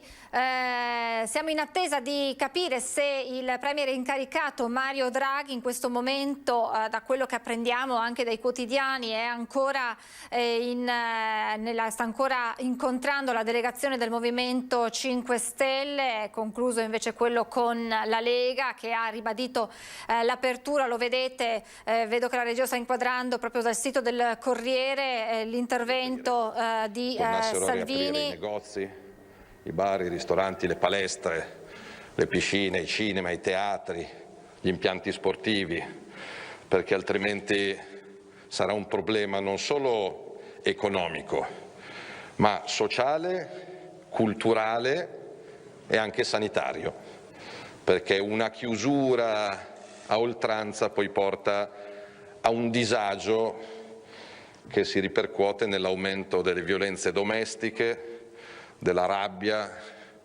della litigiosità. Queste dunque insomma le dichiarazioni di Matteo Salvini della Lega al termine dell'incontro con Mario Draghi. Si sta per concludere, immaginiamo, anche l'incontro, le consultazioni con il Movimento 5 Stelle, l'ultimo movimento, l'ultimo partito ad incontrare il premier incaricato, dopodiché si attende la conferenza stampa per capire l'esito, il bilancio di queste consultazioni ed eventualmente sciogliere le riserve e quindi di fatto dar vita a questo nuovo esecutivo. Allora io direi di fermarci subito per la pubblicità, in modo da poter tornare in diretta nell'eventualità ci sia appunto il discorso di Mario Draghi. Andiamo in pubblicità, torniamo tra pochissimo.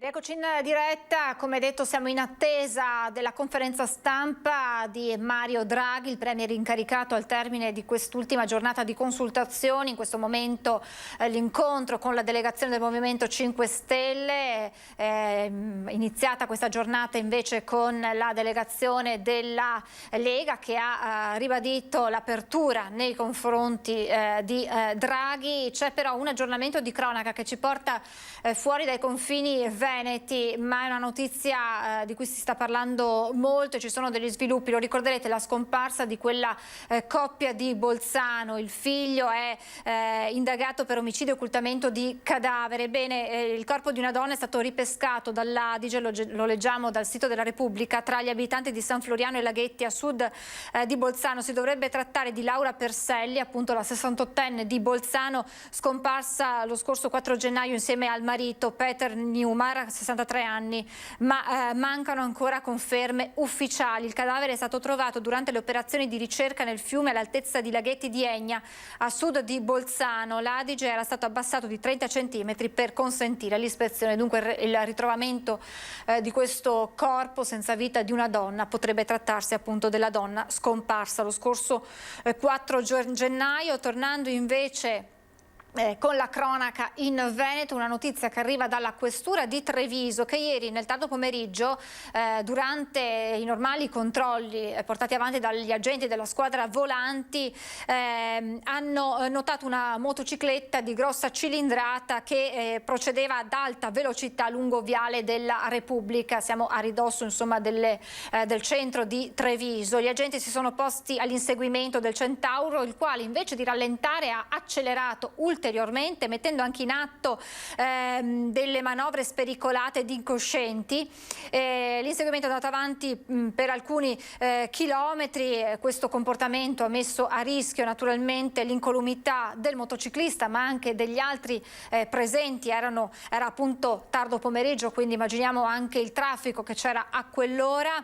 Alla fine, poco distante, la moto, scusatemi, è caduto, il giovane è caduto ed è stato a quel punto bloccato dagli agenti mentre stava cercando ancora di rialzare la motocicletta per riprendere la fuga. L'autore della bravata è un 23enne trevigiano che non ha saputo fornire spiegazioni in merito al motivo della pericolosa fuga. È stato successivamente portato in ospedale per le cure necessarie, dove è stato raggiunto da una denuncia in stato di libertà per resistenza pubblico ufficiale, oltre alle varie contestazioni amministrative per le violazioni al codice della strada dallo stesso poste in essere. Questa dunque la cronaca dalla Marca trevigiana. Allora, in attesa di capire se ci sarà questo discorso, questa conferenza stampa del Premier Draghi per tracciare un po' un bilancio di questo giro di consultazioni, prima tornata di consultazioni, naturalmente da più parti arrivano delle richieste a quello che sarà il governo che andrà a formarsi, si presume già potrebbe essere a partire dal prossimo fine da domenica o al massimo i primi giorni della settimana prossima, e arrivano delle richieste dal mondo del lavoro, dai sindacati, che riguarda proprio lo sblocco dei licenziamenti, l'intervento di Landini e poi di Ferrari. Sentiamo le loro parole in questo servizio. Il nostro interesse è avere quanto prima un governo nel pieno delle sue prerogative. Chiede un governo stabile la Camera del Lavoro per affrontare una crisi senza precedenti. Attraverso la proroga del divieto dei licenziamenti, il rifinanziamento degli ammortizzatori sociali e della cassa Covid, perché non possiamo in alcun modo pensare che il 31 di marzo saremmo fuori dalle secche. Situazione che viene confermata dal bollettino socio-economico del Veneto, con il PIL regionale del 2020 sceso del 9,3% quando la media italiana è del 9,1%. Del resto i settori più colpiti dalla pandemia sono due eccellenze venete come il turismo e la moda. Crollano i consumi, meno 11%, eppure gli investimenti, meno 9%. Ovvio che in termini occupazionali siano in tanti a rischiare. Sono a rischio parecchie decine di migliaia di posti di lavoro in Veneto, tra i 40 e i 50.000, vedendo le tendenze anche degli ammortizzatori sociali utilizzati nella nostra regione in questi mesi. Questa è la fotografia scattata nel corso delle iniziative per i 110 anni della CGIL di Treviso, dove lo stesso leader Landini, tramite videomessaggio, ha evidenziato l'urgenza del momento storico. Mai come adesso c'è bisogno di ridare forza e valore al lavoro, combattendo la precarietà, mettendo al centro la qualità e l'intelligenza delle persone. E poi c'è l'analisi politica di questa situazione e anche del comportamento che avranno i partiti politici. A proposito, c'è già un cosiddetto Toto Ministri che accompagna sempre la formazione di un nuovo governo. Dal sito di Repubblica si parla potrebbero essere 8 tecnici e 12 politici, 20 ministri, 2 per partito, è la formula caldeggiata dalle forze di maggioranza. Questa potrebbe essere in qualche modo la conformazione della nuova squadra di governo guidata da Mario Draghi. Stavo dicendo l'analisi di questo momento politico fatta dal politologo Feltrin. Sentiamo.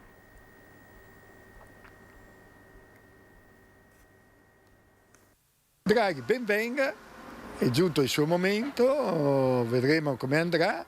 È il frutto di una crisi profonda che la si vede in tutto il mondo.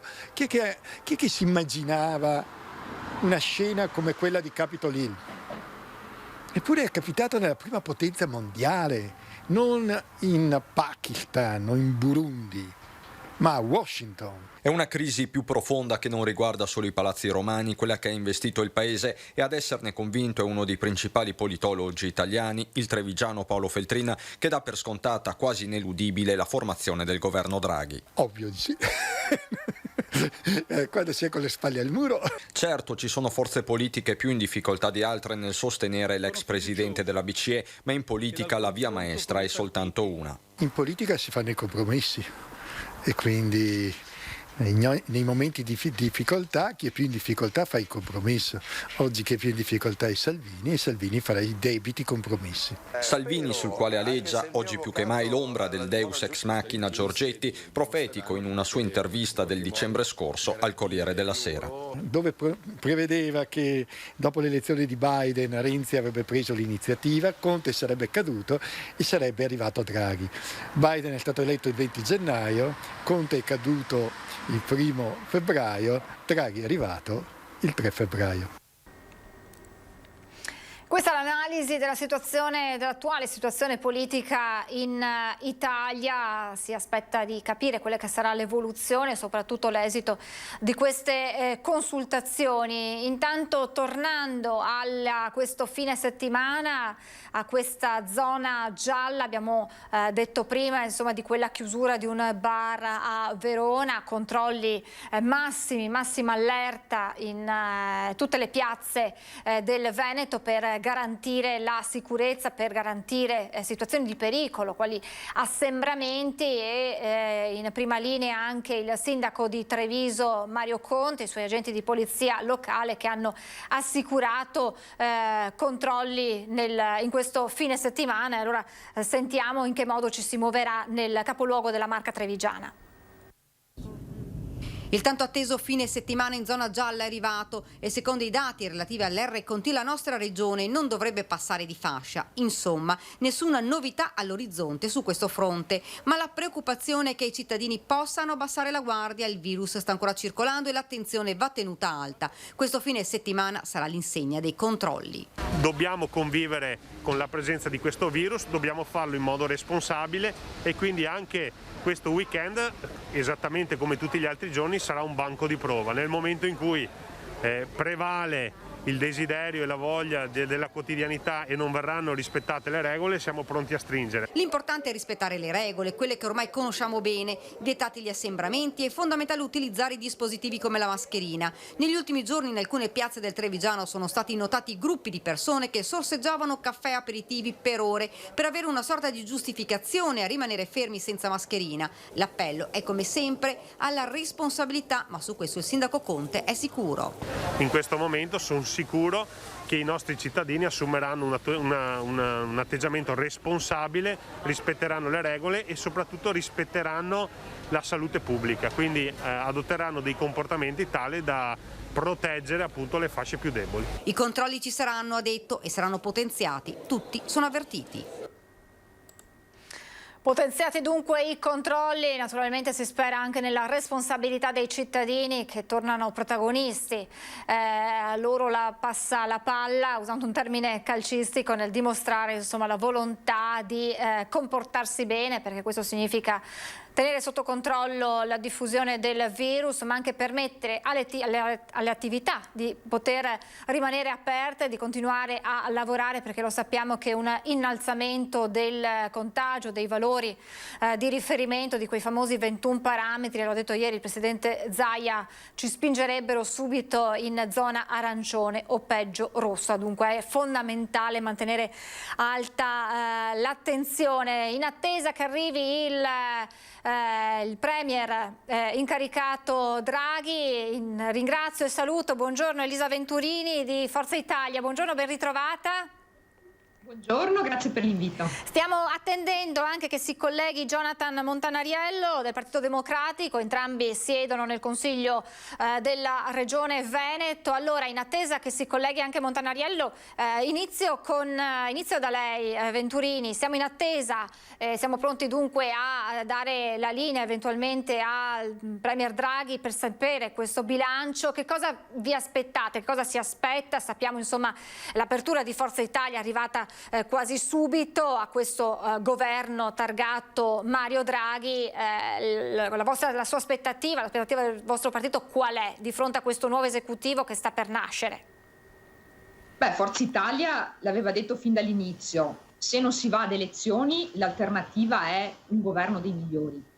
È stato chiamato Mario Draghi, questa figura tecnica che ha delle competenze, che sta dichiarando che avrà un ruolo nell'ambito della compagine governativa chi ha le competenze, che devono essere chiamate persone al di là di tutto che sanno fare qualcosa, e l'auspicio è che sia veramente un governo che riesca poi a far fronte a quelle che sono le sfide che noi abbiamo davanti, la gestione della pandemia, il piano vaccini, la gestione dei fondi che arrivano dall'Europa, i 209 miliardi.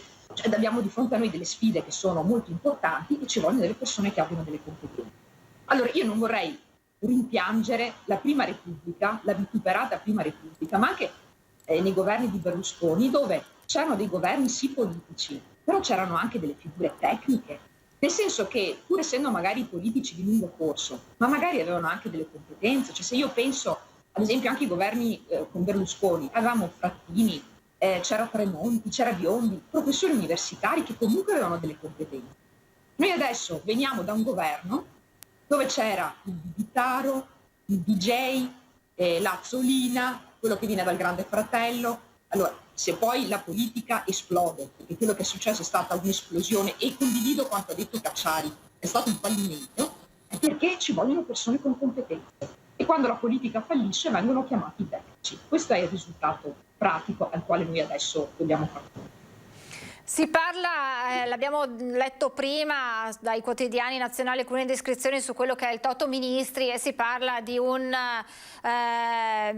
cercare insomma di avere rappresentanti dei vari partiti e poi di avere anche però una componente tecnica. Meglio un governo tutto politico, meglio un governo tutto tecnico? Va bene questo mix, diciamo così? Quale potrebbe essere la formula migliore per traghettare tra l'altro l'Italia in questo momento complicato? Ma come ho appena detto, Draghi dice ci devono essere dei soggetti con competenze. Allora, possono essere tecnici, possono essere politici che abbiano acquisito nel corso della loro attività comunque delle conoscenze e le mettono a disposizione del proprio paese. Questo ha senso, non è un fatto di porre la propria bandierina, mettere qualcuno che rappresenti giusto perché si dà un'etichetta. Questo è proprio il caso in cui sono necessarie delle persone che sappiano fare qualcosa in questa fase che è molto delicata per il paese e che si mettano a servizio del paese. Quindi secondo me la formula migliore in questo caso è avere persone che sanno fare, che siano tecniche, che siano politiche, noi di quelle abbiamo detto. Allora, noi ci fermiamo, una pausa pubblicitaria ancora per tra qualche secondo, andiamo appunto in questa pausa pubblicitaria in attesa che si colleghi anche Jonathan Montanariello. Siamo in attesa, lo ricordo ai nostri telespettatori, del discorso del premier incaricato Draghi. Noi ci fermiamo un attimo di pubblicità, tra poco.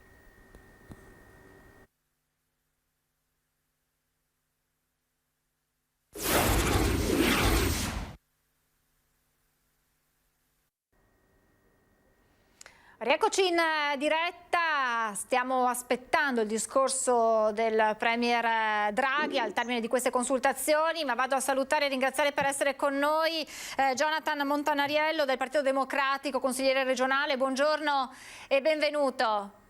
Buongiorno dottoressa, buongiorno a tutti i telespettatori. Allora, rivolgo anche a lei la stessa domanda che ha appena fatto la collega di Consiglio regionale Venturini. Le chiedo, questa ultima giornata di consultazioni, sappiamo che il Partito Democratico ha aperto a questa figura di Mario Draghi, a questo governo. Che cosa vi aspettate adesso?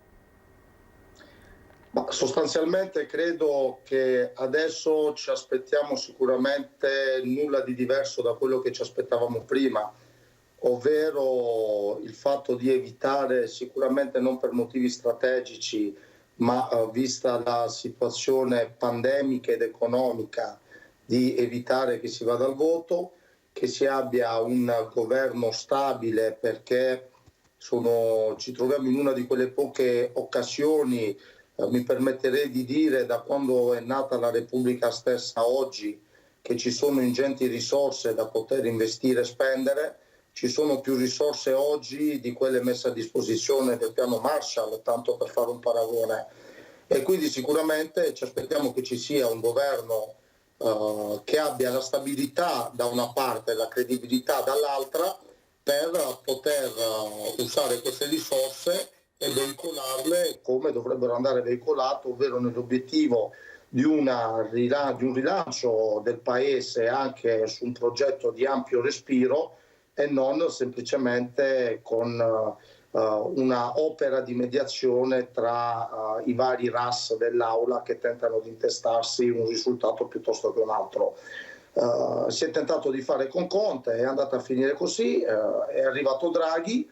Noi ci siamo, il Partito Democratico c'è, in questo momento la cosa più importante credo non sia la politica o parlare politichese, la cosa più importante è dare una risposta a tutte quelle persone che, finito il blocco dei licenziamenti, si porranno il tema di come portare a casa il pranzo o la cena, dare una risposta a tutte quelle piccole e medie imprese che con il blocco che hanno avuto causa pandemia non riescono più a rimettersi sul mercato e tante di loro chiuderanno, dare una risposta a tutto quel tessuto economico che in Veneto vediamo con l'assenza di turismo e altro cosa sta succedendo, e quindi sicuramente oggi l'obiettivo è dare una risposta al popolo italiano. Dopo ci sarà tempo per parlare di politica, per fare politichese, per confrontarci su temi e idee diverse. Io credo che oggi non c'è un tema o un'idea diversa. Oggi l'obiettivo è uscire da questa crisi e usare queste risorse in maniera oculata e lungimirante. Questo ci aspettiamo. Per dare risposta al Paese, secondo lei la domanda alla quale ha risposto poco fa anche Elisa Venturini, una squadra di governo tecnica, politica, o come si sussurra dalle indiscrezioni che potrebbe vedere sia esponenti politici che possono ricoprire i vari partiti che hanno dato il consenso al governo e appunto politici e tecnici, quindi un mix di figure all'interno di questa squadra? Beh, guardi dottoressa, io per mia natura tendo a dire che chi governa ha oneri e onori e si deve assumere anche la responsabilità della scelta della propria squadra, perché è giusto che alla fine dopo sarà a rispondere lui del suo operato, e quindi se il governatore incaricato, se il primo ministro incaricato Draghi dovesse valutare di poter fare una squadra con figure tecniche, l'importante è che non si cambi l'obiettivo e la finalità di tirare fuori il Paese da questo momento difficile. Se valuterà di farlo con figure politiche, insomma, all'interno dei partiti ci sono esperienze anche tecniche di primo livello. Io non sono dell'idea che si butta il bambino con tutta l'acqua sporca. Io credo che bisogna prendere quello di buono che c'è in ogni circostanza, in ogni situazione, anche in maniera trasversale in un momento come questo. Non serve nasconderci dietro un dito. Se Draghi lo riterrà, bene anche un coinvolgimento di attori politici all'interno. Se Draghi per questioni squisitamente tecniche riterrà che le esperienze migliori sono altrove, comunque il confronto con il Parlamento diamo per scontato che ci sarà, e quindi insomma anche il modo del confronto ci potrà essere anche non squisitamente essendo all'interno del governo. Quindi credo che su questo noi, se abbiamo deciso di fidarci della figura di Mario Draghi, dobbiamo farlo fino in fondo anche con le scelte che mettere in campo. L'idea di cambiare lo schema del mister della squadra prima che scende in campo, e se domani qualcosa dovesse andare male dire che è tutta colpa della formazione del mister, a me non piace. Si prende atto e siamo qui in maniera libera a disposizione del Paese. Venturini, le faccio una domanda che riguarda la coalizione del centrodestra, poi se anche Montanariello da fuori vuole rispondere. Un centrodestra che alle queste consultazioni si è presentato separato, ieri Forza Italia, prima il Fratelli d'Italia, che sappiamo con Giorgia Meloni dire no a questo esecutivo, e oggi la Lega. Questa divisione come va letta? Come una divisione esclusivamente limitata a queste consultazioni, o che potrebbe portare davvero ad una divisione a quel centrodestra che invece fino a poco fa si era detto essere completamente compatto eventualmente in caso di elezioni? Ma il centrodestra comunque non è un monolite e ci sono delle sensibilità diverse all'interno della compagine. Ricordo che in precedenza c'è stata la Lega che ha fatto il governo con i grillini, e Forza Italia e Fratelli d'Italia sono rimasti in opposizione. Oggi si crea un'altra situazione, la Lega mi sembra poco fa sia intervenuta con Salvini dando ampio credito a Draghi, Forza Italia l'ha fatto fin dall'inizio, Giorgia Meloni ha dichiarato di rimanere all'opposizione ma di sostenere un eventuale governo qualora ci fossero delle decisioni comunque che ritenessero opportune per il Paese. Di conseguenza ci possono essere collocazioni in questa fase anche diverse, di fatto la nostra sensibilità, il nostro modo di vedere le cose comunque rimangono di centrodestra. Quello che noi auspichiamo è che Draghi sappia interpretare quelli che sono i nostri bisogni, e io penso ad esempio che il fatto che Mario Draghi si sia comunque espresso mettendo in evidenza il fatto che il Nord-Est e il Veneto comunque a livello nazionale rappresentano un'entità, un ambito cruciale per la nostra economia, già questo è un segnale che lui ha conoscenza del nostro territorio, del nostro tessuto produttivo e delle nostre potenzialità. Queste sono dichiarazioni che lui ha fatto quando gli è stata conferita la causa honoris causa al Boa di Vicenza e in situazioni in cui ha detto chiaramente come sia importante investire nel tessuto produttivo nostro, soprattutto nei giovani. Forse influisce anche la sua storia personale, perché lui è rimasto orfano quando aveva 15 anni ed evidentemente questa sensibilità nei confronti dei giovani poi la si ritrova nel corso degli anni, e il fatto che appunto abbia fatto dichiarazioni in questo senso fa preoccupare. Montanariello, il capo dello Stato Mattarella nei giorni scorsi ha usato parole dure nei confronti, insomma, della politica tradizionale, in qualche modo bacchettata di non essere riuscita ad evitare una crisi che probabilmente doveva essere evitata visto la situazione in cui ci troviamo. Sì, guardi, quello che dice il capo dello Stato è quello che un po' tutti quanti gli italiani credono e pensano. Il momento meno opportuno per aprire una crisi di governo era questo. Infatti credo che Matteo Renzi sia tutto tranne che un esperto di tempismo, se non un giocatore di poker politicamente parlando, dove qualche volta gli va bene, qualche volta gli va male. Inserendomi sul discorso del centrodestra, dottoressa, io credo che Salvini sia troppo intelligente per dire no a Draghi. Draghi oggi è una delle figure più autorevoli che ci sono sullo scenario non solo italiano, ma mi permetterei di dire addirittura europeo e mondiale. È una figura sicuramente dove la sua esperienza professionale lo caratterizzano come un uomo che sa quello che fa, e credo che Salvini sia probabilmente partito con il suo ego, con il suo tormentone, andiamo al voto, ma dopo abbia capito che se hai come capo della scuderia una Ferrari, come in questo caso politicamente in un momento come questo appare Mario Draghi, è bene giocare anche te nella squadra della Ferrari e non rimanere fuori. Per quanto riguarda il fatto che abbiano di diverse, guardi, io credo che il centrodestra, così come è composto, stia insieme solo per una questione di opportunismo politico, perché è palese che tra Meloni e Salvini c'è la rincorsa a prendere quel consenso che all'interno di un vaso comunicante si sposta da una parte all'altra. E comunque io considero Forza Italia, nella figura di Silvio Berlusconi, una persona che non abbia a che fare con un centrodestra sovranista di Salvini e la Meloni. Allora si possono avere idee politiche diverse, però che Berlusconi sia una persona moderata, lucida, europeista e che sotto tanti temi sicuramente non ha nulla a che vedere con una politica sovranista, anti-europeista e anche sotto alcuni aspetti estremista di Salvini e della Meloni, io l'ho sempre detto in più situazioni, io credo che ci siano due centrodestra. Guardi, io con un centrodestra come quello di Berlusconi non mi porrei problemi anche a fare un dialogo che sia formale o informale, cosa che rigetterei al mittente con un centrodestra come quello dei Salvini e della Meloni. Quindi il centrodestra sta insieme per vincere nelle sfide politiche. Però credo che ci siano due centrodestra, un centrodestra caratterizzato da Silvio Berlusconi, che considero decisamente 3 scalini superiori a quello di Salvini e della Meloni, che un giorno, finita l'era del populismo e degli slogan, ci spiegheranno quale sarà la loro idea di governo, a parte quota 100, per cui stiamo ancora rincorrendo i debiti da pagare. Ecco. Opportunismo che tiene unito il centrodestra, Venturini? No, secondo me si tratta di sensibilità comunque politica che ci mette insieme, perché comunque noi abbiamo dei capisaldi, dei riferimenti che in qualche maniera ci fanno collocare nell'ambito del centrodestra.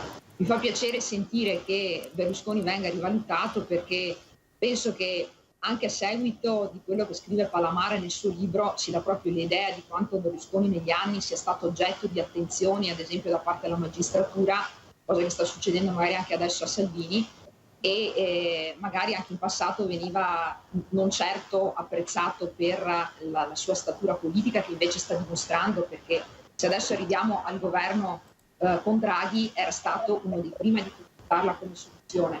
Io, al di là che possa essere simpatico o antipatico Renzi, dico per fortuna comunque siamo arrivati a porre fine al governo di Conte, perché io dico, meritava di andare a casa solo per lo sperpero di denaro che c'è stato, perché se noi pensiamo alla spesa fatta banalmente per i banchi a rotelle, per tutta la questione relativa ai centri per l'impiego in Navigator, anche di 180 milioni che dovevano in qualche maniera essere impegnati per aiutare le persone a trovare lavoro, cosa che non è stata. Ma se poi pensiamo al cashback, quindi ai 4 miliardi che sono destinati a che cosa? Ad un ritorno, se tu usi la moneta elettronica, che va anzi a chi fa più spese, quindi a chi ha più possibilità economiche. Se poi quindi pensiamo a tutti i sussidi che sono stati dati a prescindere dai monopattini, non è questa la politica del centrodestra. Una politica del centrodestra è una politica che sostiene le imprese e su questo il centrodestra si ritrova, perché vede nel sostegno al nostro tessuto produttivo la possibilità di crescere, che poi è quello che dice Draghi. Cioè noi non dobbiamo fare debito cattivo, noi dobbiamo fare debito buono. E il debito buono si fa con gli investimenti, si va sostenendo le imprese del nostro territorio, quindi chi dà posti di lavoro, chi permette al lavoro comunque di avere delle possibilità di sviluppo. E poi l'altra partita sicuramente sarà quella dell'autonomia, e spero Mario Draghi conoscerà e prenderà anche in considerazione. Adesso entriamo anche nello specifico di quelle che saranno proprio le partite che si troverà ad affrontare questo governo. Vi chiedo di pazientare ancora un minuto, abbiamo una breve pausa pubblicitaria e poi torniamo con voi in diretta tra pochissimo. Prima le previsioni del tempo.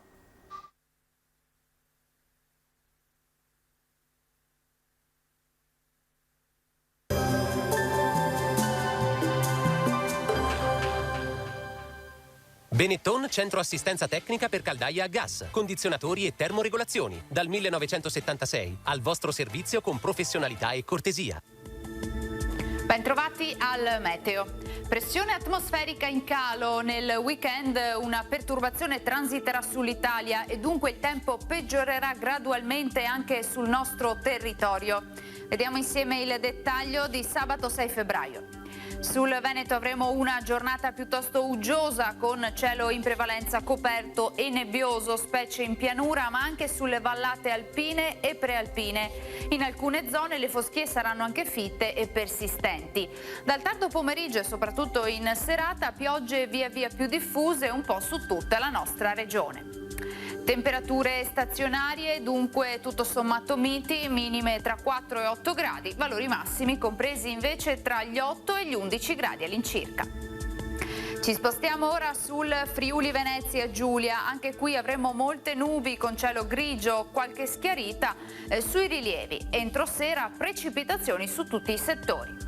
Temperature minime tra 7 e 8 gradi, massime invece sui 10-11 gradi. Uno sguardo infine alla situazione del Trentino Alto Adige, cielo coperto, foschie sui settori meridionali, possibili schiarite invece sulle Alpi di confine, anche qui peggiorerà con il passare delle ore. Temperature minime intorno ai 3 gradi, massime invece sugli 11. Dal meteo di Antenna 3 per ora è tutto, grazie per l'attenzione e arrivederci.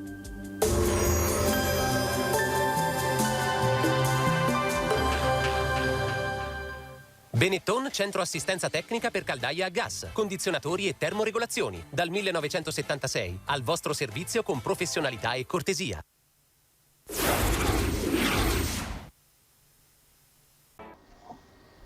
Rieccoci in diretta, stiamo parlando insieme ad Elisa Venturini di Forza Italia e a Jonathan Montanariello del Partito Democratico di questo governo, della situazione politica a livello nazionale. Vi leggo alcuni titoli che compaiono nei siti dei quotidiani nazionali. Il Corriere dice: l'apertura di Salvini spiazza PD e 5 Stelle, difficile governo politico con tutti dentro. Crimi del Movimento 5 Stelle dice: se nascerà noi ci saremo con lealtà. Mentre Montanariello si legge invece dal sito di Repubblica: il PD valuta l'appoggio esterno al governo. L'intenzione, da quello che si legge, è di non indicare nessun ministro politico, votare la fiducia al nuovo esecutivo e appoggiare provvedimento per provvedimento. Come va letta questa cambio di marcia, possiamo chiamarlo così, rispetto a quanto annunciato le ore scorse? Ma guardi dottoressa, io credo che la situazione sia in continua evoluzione, perché sostanzialmente in virtù anche di quello che lei diceva prima quando si parlava i ministri saranno politici, misto tecnici o solamente tecnici, insomma. Quindi credo che sono tutte affermazioni work in progress, figlie di una situazione che sta ancora evolvendo, perché è palese che il nostro senso di responsabilità ci porterà, in virtù di quello che dicevamo prima, ad avere un governo il più solido possibile, non solo per questioni pandemiche ma anche economiche, viste le risorse che arriveranno. Però probabilmente un altro tema è condividere un Consiglio dei Ministri con Salvini o esponenti della Lega Nord. Quindi credo sia tutta una continua evoluzione della vicenda. L'importante, e questo Zingaretti lo ha detto da subito, il Partito Democratico non si sottrarrà in un momento come questo a fare la sua parte. Insomma, lo abbiamo fatto con Monti, dove per senso di responsabilità l'abbiamo sostenuto e siamo venuti fuori politicamente con le ossa rotte. Non vedo perché in un momento come questo, dove l'obiettivo è spendere bene quello che arriverà prima ancora di andare a mettere le mani in tasca ai cittadini ed evitare che si vada alle urne in una situazione pandemica dove da una parte le scuole chiuse e dall'altra richiede alla gente di andare a votare, anche limitando la democrazia di quelle che possono essere dopo le iniziative a vario titolo, insomma ci siamo, e Zingaretti e tutti gli esponenti del PD a vario livello l'hanno sempre ribadito. Da qui a sederci su un tavolo insieme a Salvini a dire siamo nel Consiglio dei Ministri insieme, credo sia una valutazione che vada fatta sicuramente con un programma serio che ci dica alla fine dove si andrà ad arrivare, e soprattutto una valutazione che vada fatta work in progress, capendo quello che succederà, ecco. Sono tanti i temi che si troverà ad affrontare il governo, Venturini, a partire dal Recovery Fund, dal Recovery Plan, perché l'Europa aspetta risposte, aspetta un piano ben definito di investimenti di questi fondi europei. Secondo lei, e poi la stessa domanda anche per lei Montanariello, verrà messa mano a quello che è il piano fatto dal governo uscente o si terranno buoni quelli che erano i progetti messi finora sulla carta? Venturini. Si fa riferimento un po' a quelle che sono state le indicazioni che ha dato Draghi, cioè che sono comunque necessarie delle riforme perché possono essere utilizzati questi denari da parte dell'Europa, perché c'è una responsabilità dei politici e degli amministratori non solo nei confronti degli italiani ma anche nei confronti degli europei, perché questi 209 miliardi che arrivano dall'Europa sono debito comune. Quindi pagheranno questi debiti non solo i cittadini italiani, ma anche quelli danesi, anche quelli francesi, anche quelli tedeschi, e quindi c'è una responsabilità nella spesa. Ecco che con una progettualità, con delle riforme, con degli investimenti, questi soldi vengono anche giustificati nella spesa. Allora io penso che Mario Draghi possa avere anche quelle competenze che permettono di gestire questa massa di denaro, essendo lui stato anche per 8 anni a capo della Banca Centrale Europea, abbia appunto quelle competenze per poter gestire questo denaro. Faccio una riflessione, se noi facciamo un parallelo ad esempio con Mario Monti, è stato interpellato e ha formato il governo ed è stata una figura tecnica. Anche in questo caso abbiamo la figura di Draghi, figura tecnica, però c'è una differenza. Qui abbiamo soldi da gestire, abbiamo i 209 miliardi, possono essere aggiunti i soldi del MES, altre forme di contributi europei, con Monti non ce li avevamo. Quindi sicuramente ci potranno essere delle riforme magari anche non semplici, non mi aspetto un percorso davanti rose e fiori, però mi aspetto sicuramente la possibilità di investire in denaro e che ci viene dall'Europa, e soprattutto di guardare in avanti con una diversa organizzazione. Pensare ad una giustizia organizzata in maniera diversa, ad una pubblica amministrazione, ad una riforma del fisco che sia più equa e non colpisca la classe media, il ceto medio, come sta succedendo, sarebbero già delle buone risposte. Chiudo dicendo una cosa, ed è un elemento estremamente interessante. La Merkel sta arrivando a fine mandato ed è il politico più importante nello scacchiere europeo. In Francia dovranno andare ad elezioni e vediamo se verrà confermato o meno Macron.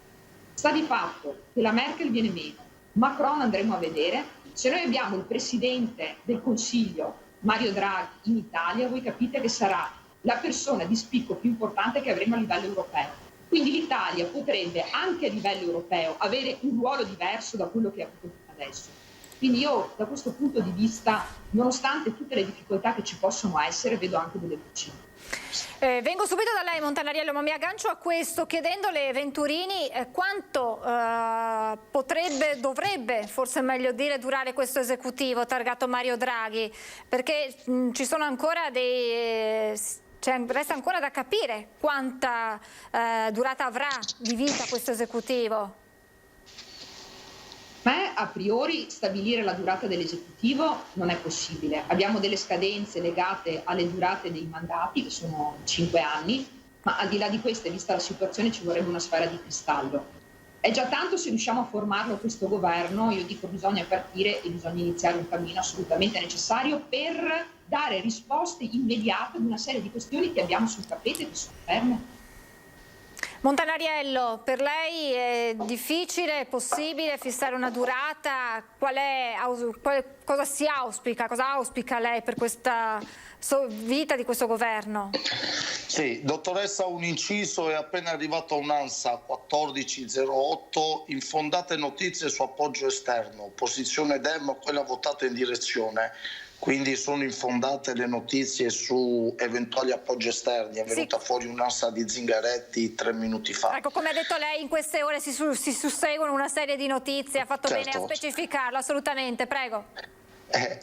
Guardi, io mi aspetto sicuramente quello che ho detto negli interventi precedenti, ovvero intanto ogni volta bisogna smetterla con questa questione debito, non debito, debito, non debito. È palese che nei momenti di difficoltà la storia ci insegna che il più grande investimento che gli stati che hanno potuto fare è stato quello di attingere a debiti per generare ricchezza. Guardi, a me non spaventa l'idea del debito, a me spaventa l'idea di non usarlo per generare ricchezza, ed è questo che io mi auguro avvenga. Dopo gli stati che oggi sono forti nel dopoguerra erano quelli più indebitati per poter ricostruirsi, tanto per dirne una. Quindi sostanzialmente mi aspetto quello che dicevo prima, che ci sia una politica intanto autorevole, perché abbiamo ben visto cosa succede quando non ci sono politiche autorevoli, non riesci a incidere nemmeno su quei tavoli che dopo diventano di fondamentale importanza per ovvi motivi, che siano europei, economici o quant'altro. E dopo sicuramente che i soldi vadano spesi con un'ottica non del consenso a breve termine da generare, ma che vengano spesi con un'idea un po' più di ampio respiro, dove che ci siano investimenti veri e strutturali. Guardi, le dico subito perché già spesso e più volte sento parlare di imprese, ceto medio imprese. Beh, guardi, ricordo a me stesso, ecco, che non è che nell'Italia si fonda solo sulla tutela delle imprese del ceto medio, e incomincia a diventare un po' ridicolo, obsoleto e frastornante alle orecchie questa manfrina che c'è sempre sto ceto medio e le imprese. Certo, bisogna pensare a tutti, alla grande industria, al ceto medio, alle imprese e anche ai lavoratori, che sono quelli che in un momento come questo sono i primi che si vedono saltare i propri stipendi, sono i primi che si vedono chi non appartiene a nessuna categoria di ammortizzatori sociali o che era un precario saltare i propri mutui, ritirare i figli dalle proprie scuole perché non si riescono più a pagare le rate degli assilli delle scuole. E quindi voglio dire, insomma, io capisco che il tormentone di qualcuno siano ceti medi ed imprese, che io rispetto tantissimo. Insomma, vengo da un partito, il PD, non da potere al popolo, che sia chiaro, però ricordiamoci che in un momento come questo solo nella provincia di Venezia, tanto per dire quella che rappresento, le maggiori aziende, partendo da quelle di Save, l'aeroporto, del sistema dei trasporti o della logistica, stanno facendo saltare i contratti di secondo livello, generando povertà nelle famiglie, perché vuol dire questo, povertà nelle famiglie. Ecco, quindi insomma io mi aspetto, soprattutto quando si parla di ricoveri non solo da Roma ma anche dal Veneto, che non ha ancora detto in maniera chiara il governatore Zaia e la sua maggioranza come spendere questi soldi. Qual è il recovery plan del Veneto che vedrà un 10% di queste risorse interessate? Perché è vero che di quei 209 milioni 122 perché gli altri sono usati a opere già destinate, ma anche è vero che il Veneto pare dai primi ricoveri dovrebbe avere una importante cifra. E io vorrei capire anche in Veneto come andranno spesi questi soldi, perché guardi, io sono figlio di un incontro a 360 gradi in questi mesi con tutte le categorie sociali ed economiche della regione Veneto e nessuno è stato coinvolto per capire qual è la propria idea sul recovery plan, e quindi a questo punto vorremmo capire anche in Veneto cosa accadrà. Se fosse così ci auguriamo insomma, che Mario Draghi dia anche una svegliata al Veneto che al momento è un po' claudicante sulle vicende del recovery plan, non è ancora passato in aula, tanto per capirci se il livello è questo, insomma. Venturini vuole replicare? No, dico, il compagno Montanariello in realtà pensa che l'impresa sia la società che viene magari quotata in borsa. In realtà noi quando parliamo di imprese intendiamo l'artigiano, il commerciante, la piccola media impresa, perché questo è il nostro tessuto veneto, non è certo la società, la multinazionale magari che è quotata in borsa. Quindi noi quando parliamo di imprese parliamo del nostro tessuto produttivo, che è la caratteristica fondamentale. E quando parliamo di ceto medio, ma non intendiamo mica il professionista magari solo che guadagna chissà quanto, intendiamo anche l'operaio, perché questo è il ceto medio per l'Italia. Il ceto medio sono quelle persone che prima potevano avere uno stile di vita, un tenore di vita che rientrava nella media e che oggi fanno fatica a pagare il mutuo e che oggi fanno fatica a pagare l'affitto e che oggi fanno fatica a pagare le bollette, che oggi fanno fatica a pagare la retta di scuola magari del figlio. Questo è il ceto medio. Non chissà cosa si va a pensare, a che livelli di stratificazione sociale andiamo ad alludere. Non è assolutamente questo. Noi parliamo della situazione contingente che rispecchia il nostro tessuto, il nostro Veneto.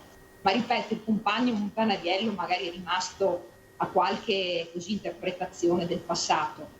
Detto questo, per quanto riguarda il Veneto, per il recovery plan, ma se non ce l'abbiamo neanche a livello nazionale, ma se non sappiamo neanche a livello nazionale come vogliono rapportarsi in merito a questo denaro che arriva dall'Europa, poi se non c'è un coinvolgimento del territorio, quello che noi abbiamo sempre chiesto fin dall'inizio è che ci sia una regia nazionale che senta però gli attori e coloro che sono sul territorio, a partire dalle regioni, che riescono ad avere una visione che è più vicina a quella del territorio, che a loro volta può avere tutta una serie di riferimenti con il resto dell'elettorato e di portatori di interesse del territorio.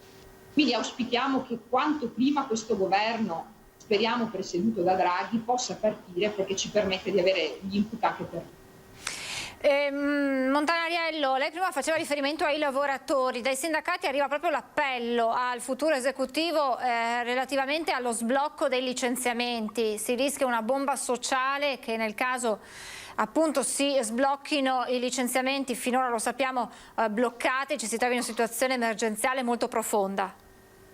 Sì, guardi dottoressa, al netto che se la consigliera Venturini, che scopriamo oggi aver intento di dire qualcosa, visto che in aula insomma lo scopriamo molto poco il suo tono di voce, quindi insomma mi fa piacere che esiste Antenna 3 anche per capire e renderci conto che la collega Venturini abbia qualcosa da dire, perché in aula insomma molto spesso non accade, quindi magari dovremmo essere invitati più spesso ad Antenna 3, così capiamo anche che voce hanno gli altri consiglieri regionali, che insomma quando ci sono le battaglie in aula non capiamo se abbiano i microfoni rotti o non abbiano una visione. Quindi insomma, se compagno, guardi Venturini, io nella mia vita ho fatto tutto tranne che il compagno, però mi consenta di dire, le sue affermazioni delineano chiaramente, e io lo dico con cognizione di causa, che lei fuori dalla porta non sa neanche quello che sta accadendo, perché mi consenta di dire che probabilmente se vuole insomma ci andiamo a fare un giro insieme anche all'interno di quello che lei definisce ceto medio e le faccio capire che esiste un mondo fuori dalla sua porta che probabilmente lei non sa neanche come gira e quello che sta succedendo, insomma. Quindi, tanto per capirci, evitiamo ogni volta di fare demagogia e strumentalizzare sulla vita delle persone o sui problemi reali della società. Io ripeto, è mia sua responsabilità, se lei ragiona così vuol dire che di quello che accade fuori lei non sa neanche quello che sta succedendo. Così come quando si parla di recovery plan, se il governo ha tempo fino al 4 aprile e non ha ancora chiuso la partita, qui da noi in Veneto il primo consiglio regionale, se la consigliera Venturini a memoria ricorda, se non era impegnata in qualche profonda riflessione, il nostro governatore viene con 6 o 9 addirittura progetti di legge che erano quelli che lui presentava e che diceva che insomma se fossero arrivate queste risorse li avremmo utilizzati per questi progetti di legge. Quindi capisce che c'è una bella differenza, collega Venturini, tra chi sta discutendo e deve ancora consegnare il piano e tra chi ti viene in aula il consiglio delle linee guida dicendo che ci sono 9 disegni di legge aggiuntivi per capire come investire le risorse che arriveranno.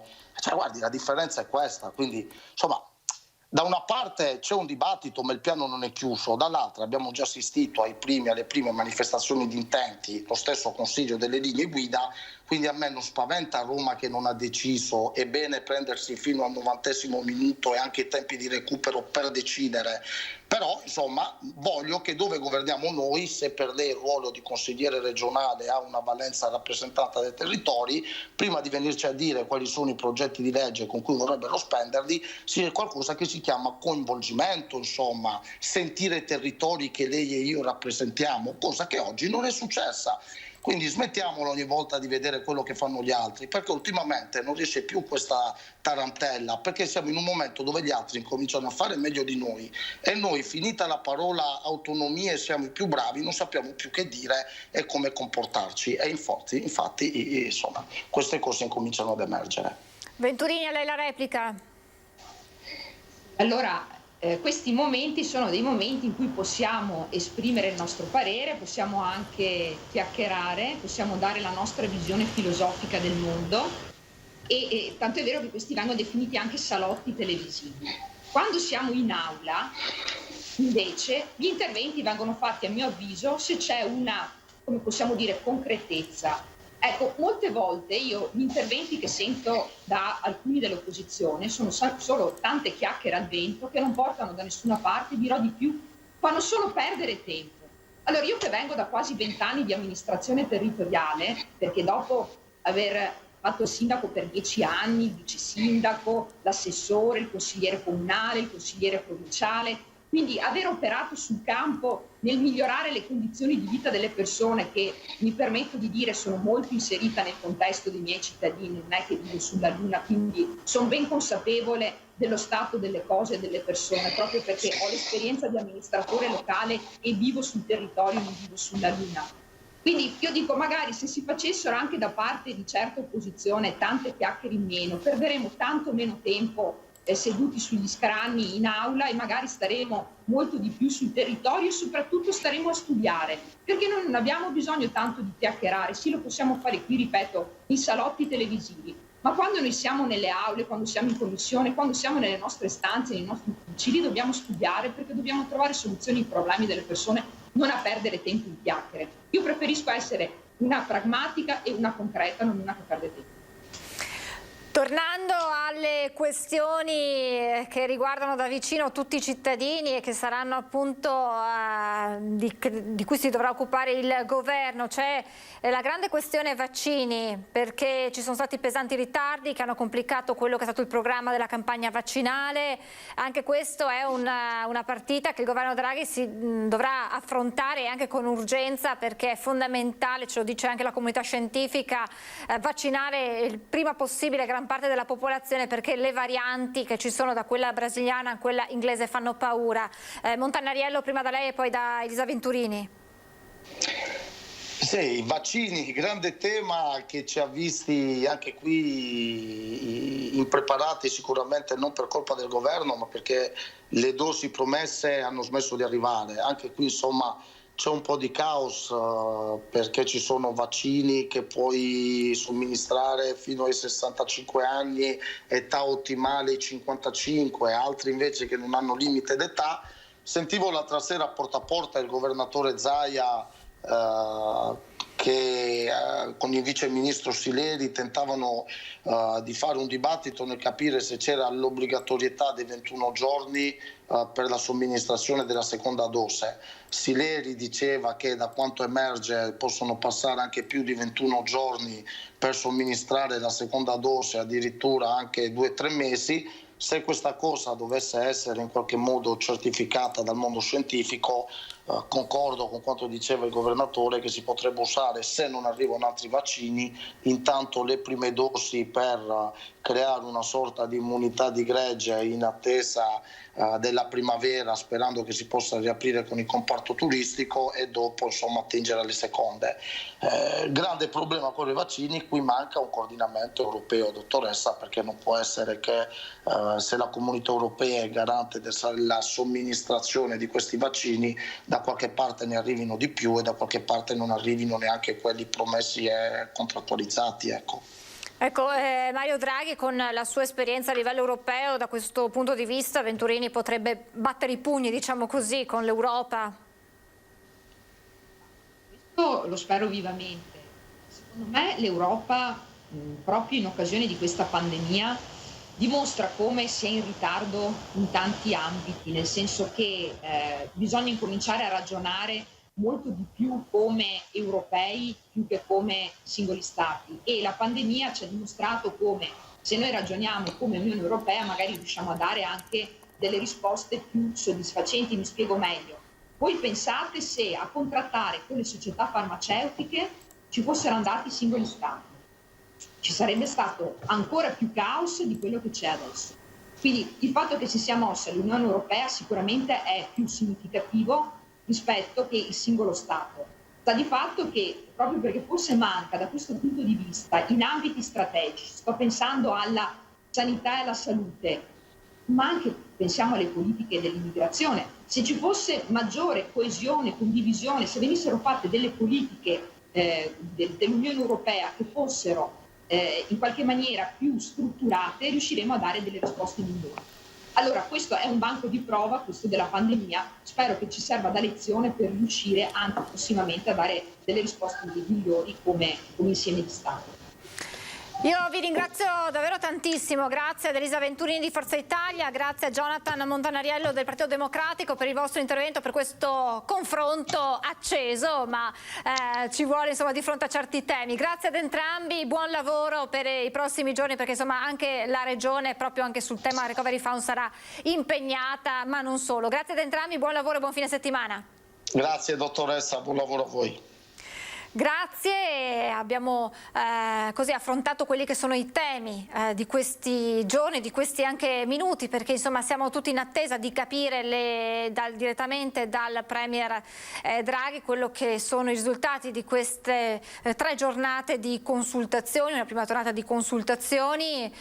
I partiti politici, salvo insomma quello che già si sapeva da Fratelli d'Italia, dovrebbero dare il proprio appoggio all'esecutivo Draghi. Si capirà se verranno sciolte già nelle prossime ore le riserve da parte del Premier incaricato, e quindi si potrà dar vita alla squadra di governo e così in qualche modo anche capire queste voci, questo 8 ministri, in che direzione andrà. Arriva la conferma, vi abbiamo dato nel corso di questa diretta la notizia che arriva da Bolzano della coppia scomparsa, lo leggiamo dal sito del Gazzettino. Trovato nell'Adige corpo della donna è Laura Perselli. Dunque sembra arrivare la conferma sull'identità di questo corpo trovato nell'Adige, nella zona di Bolzano. La coppia è sparita lo scorso 4 gennaio. Il figlio è in carcere e quindi insomma arrivano anche da questo punto di vista purtroppo la conferma che il corpo è proprio quello della donna. Vi ricordo questa sera gli appuntamenti con i nostri telegiornali. Naturalmente saremo anche a Cortina, la collega Tiziana Bolognani oggi è proprio andata a Cortina per vedere i preparativi per la grande cerimonia di inaugurazione di domani nel tardo pomeriggio, poi al via le gare dei mondiali a porte chiuse, ma è un modo, ce l'ha detto anche l'assessore De Berti in apertura, per riprendere la normalità. Noi siamo in chiusura di questa lunga diretta, alle 18:30 torna l'informazione di Antenna 3 con le edizioni serali dei nostri telegiornali, a partire con l'edizione regionale, a seguire quella di Venezia e poi le notizie da Treviso e province. Io vi ringrazio per essere stati con noi, vi auguro un buon proseguimento di giornata e un buon fine settimana.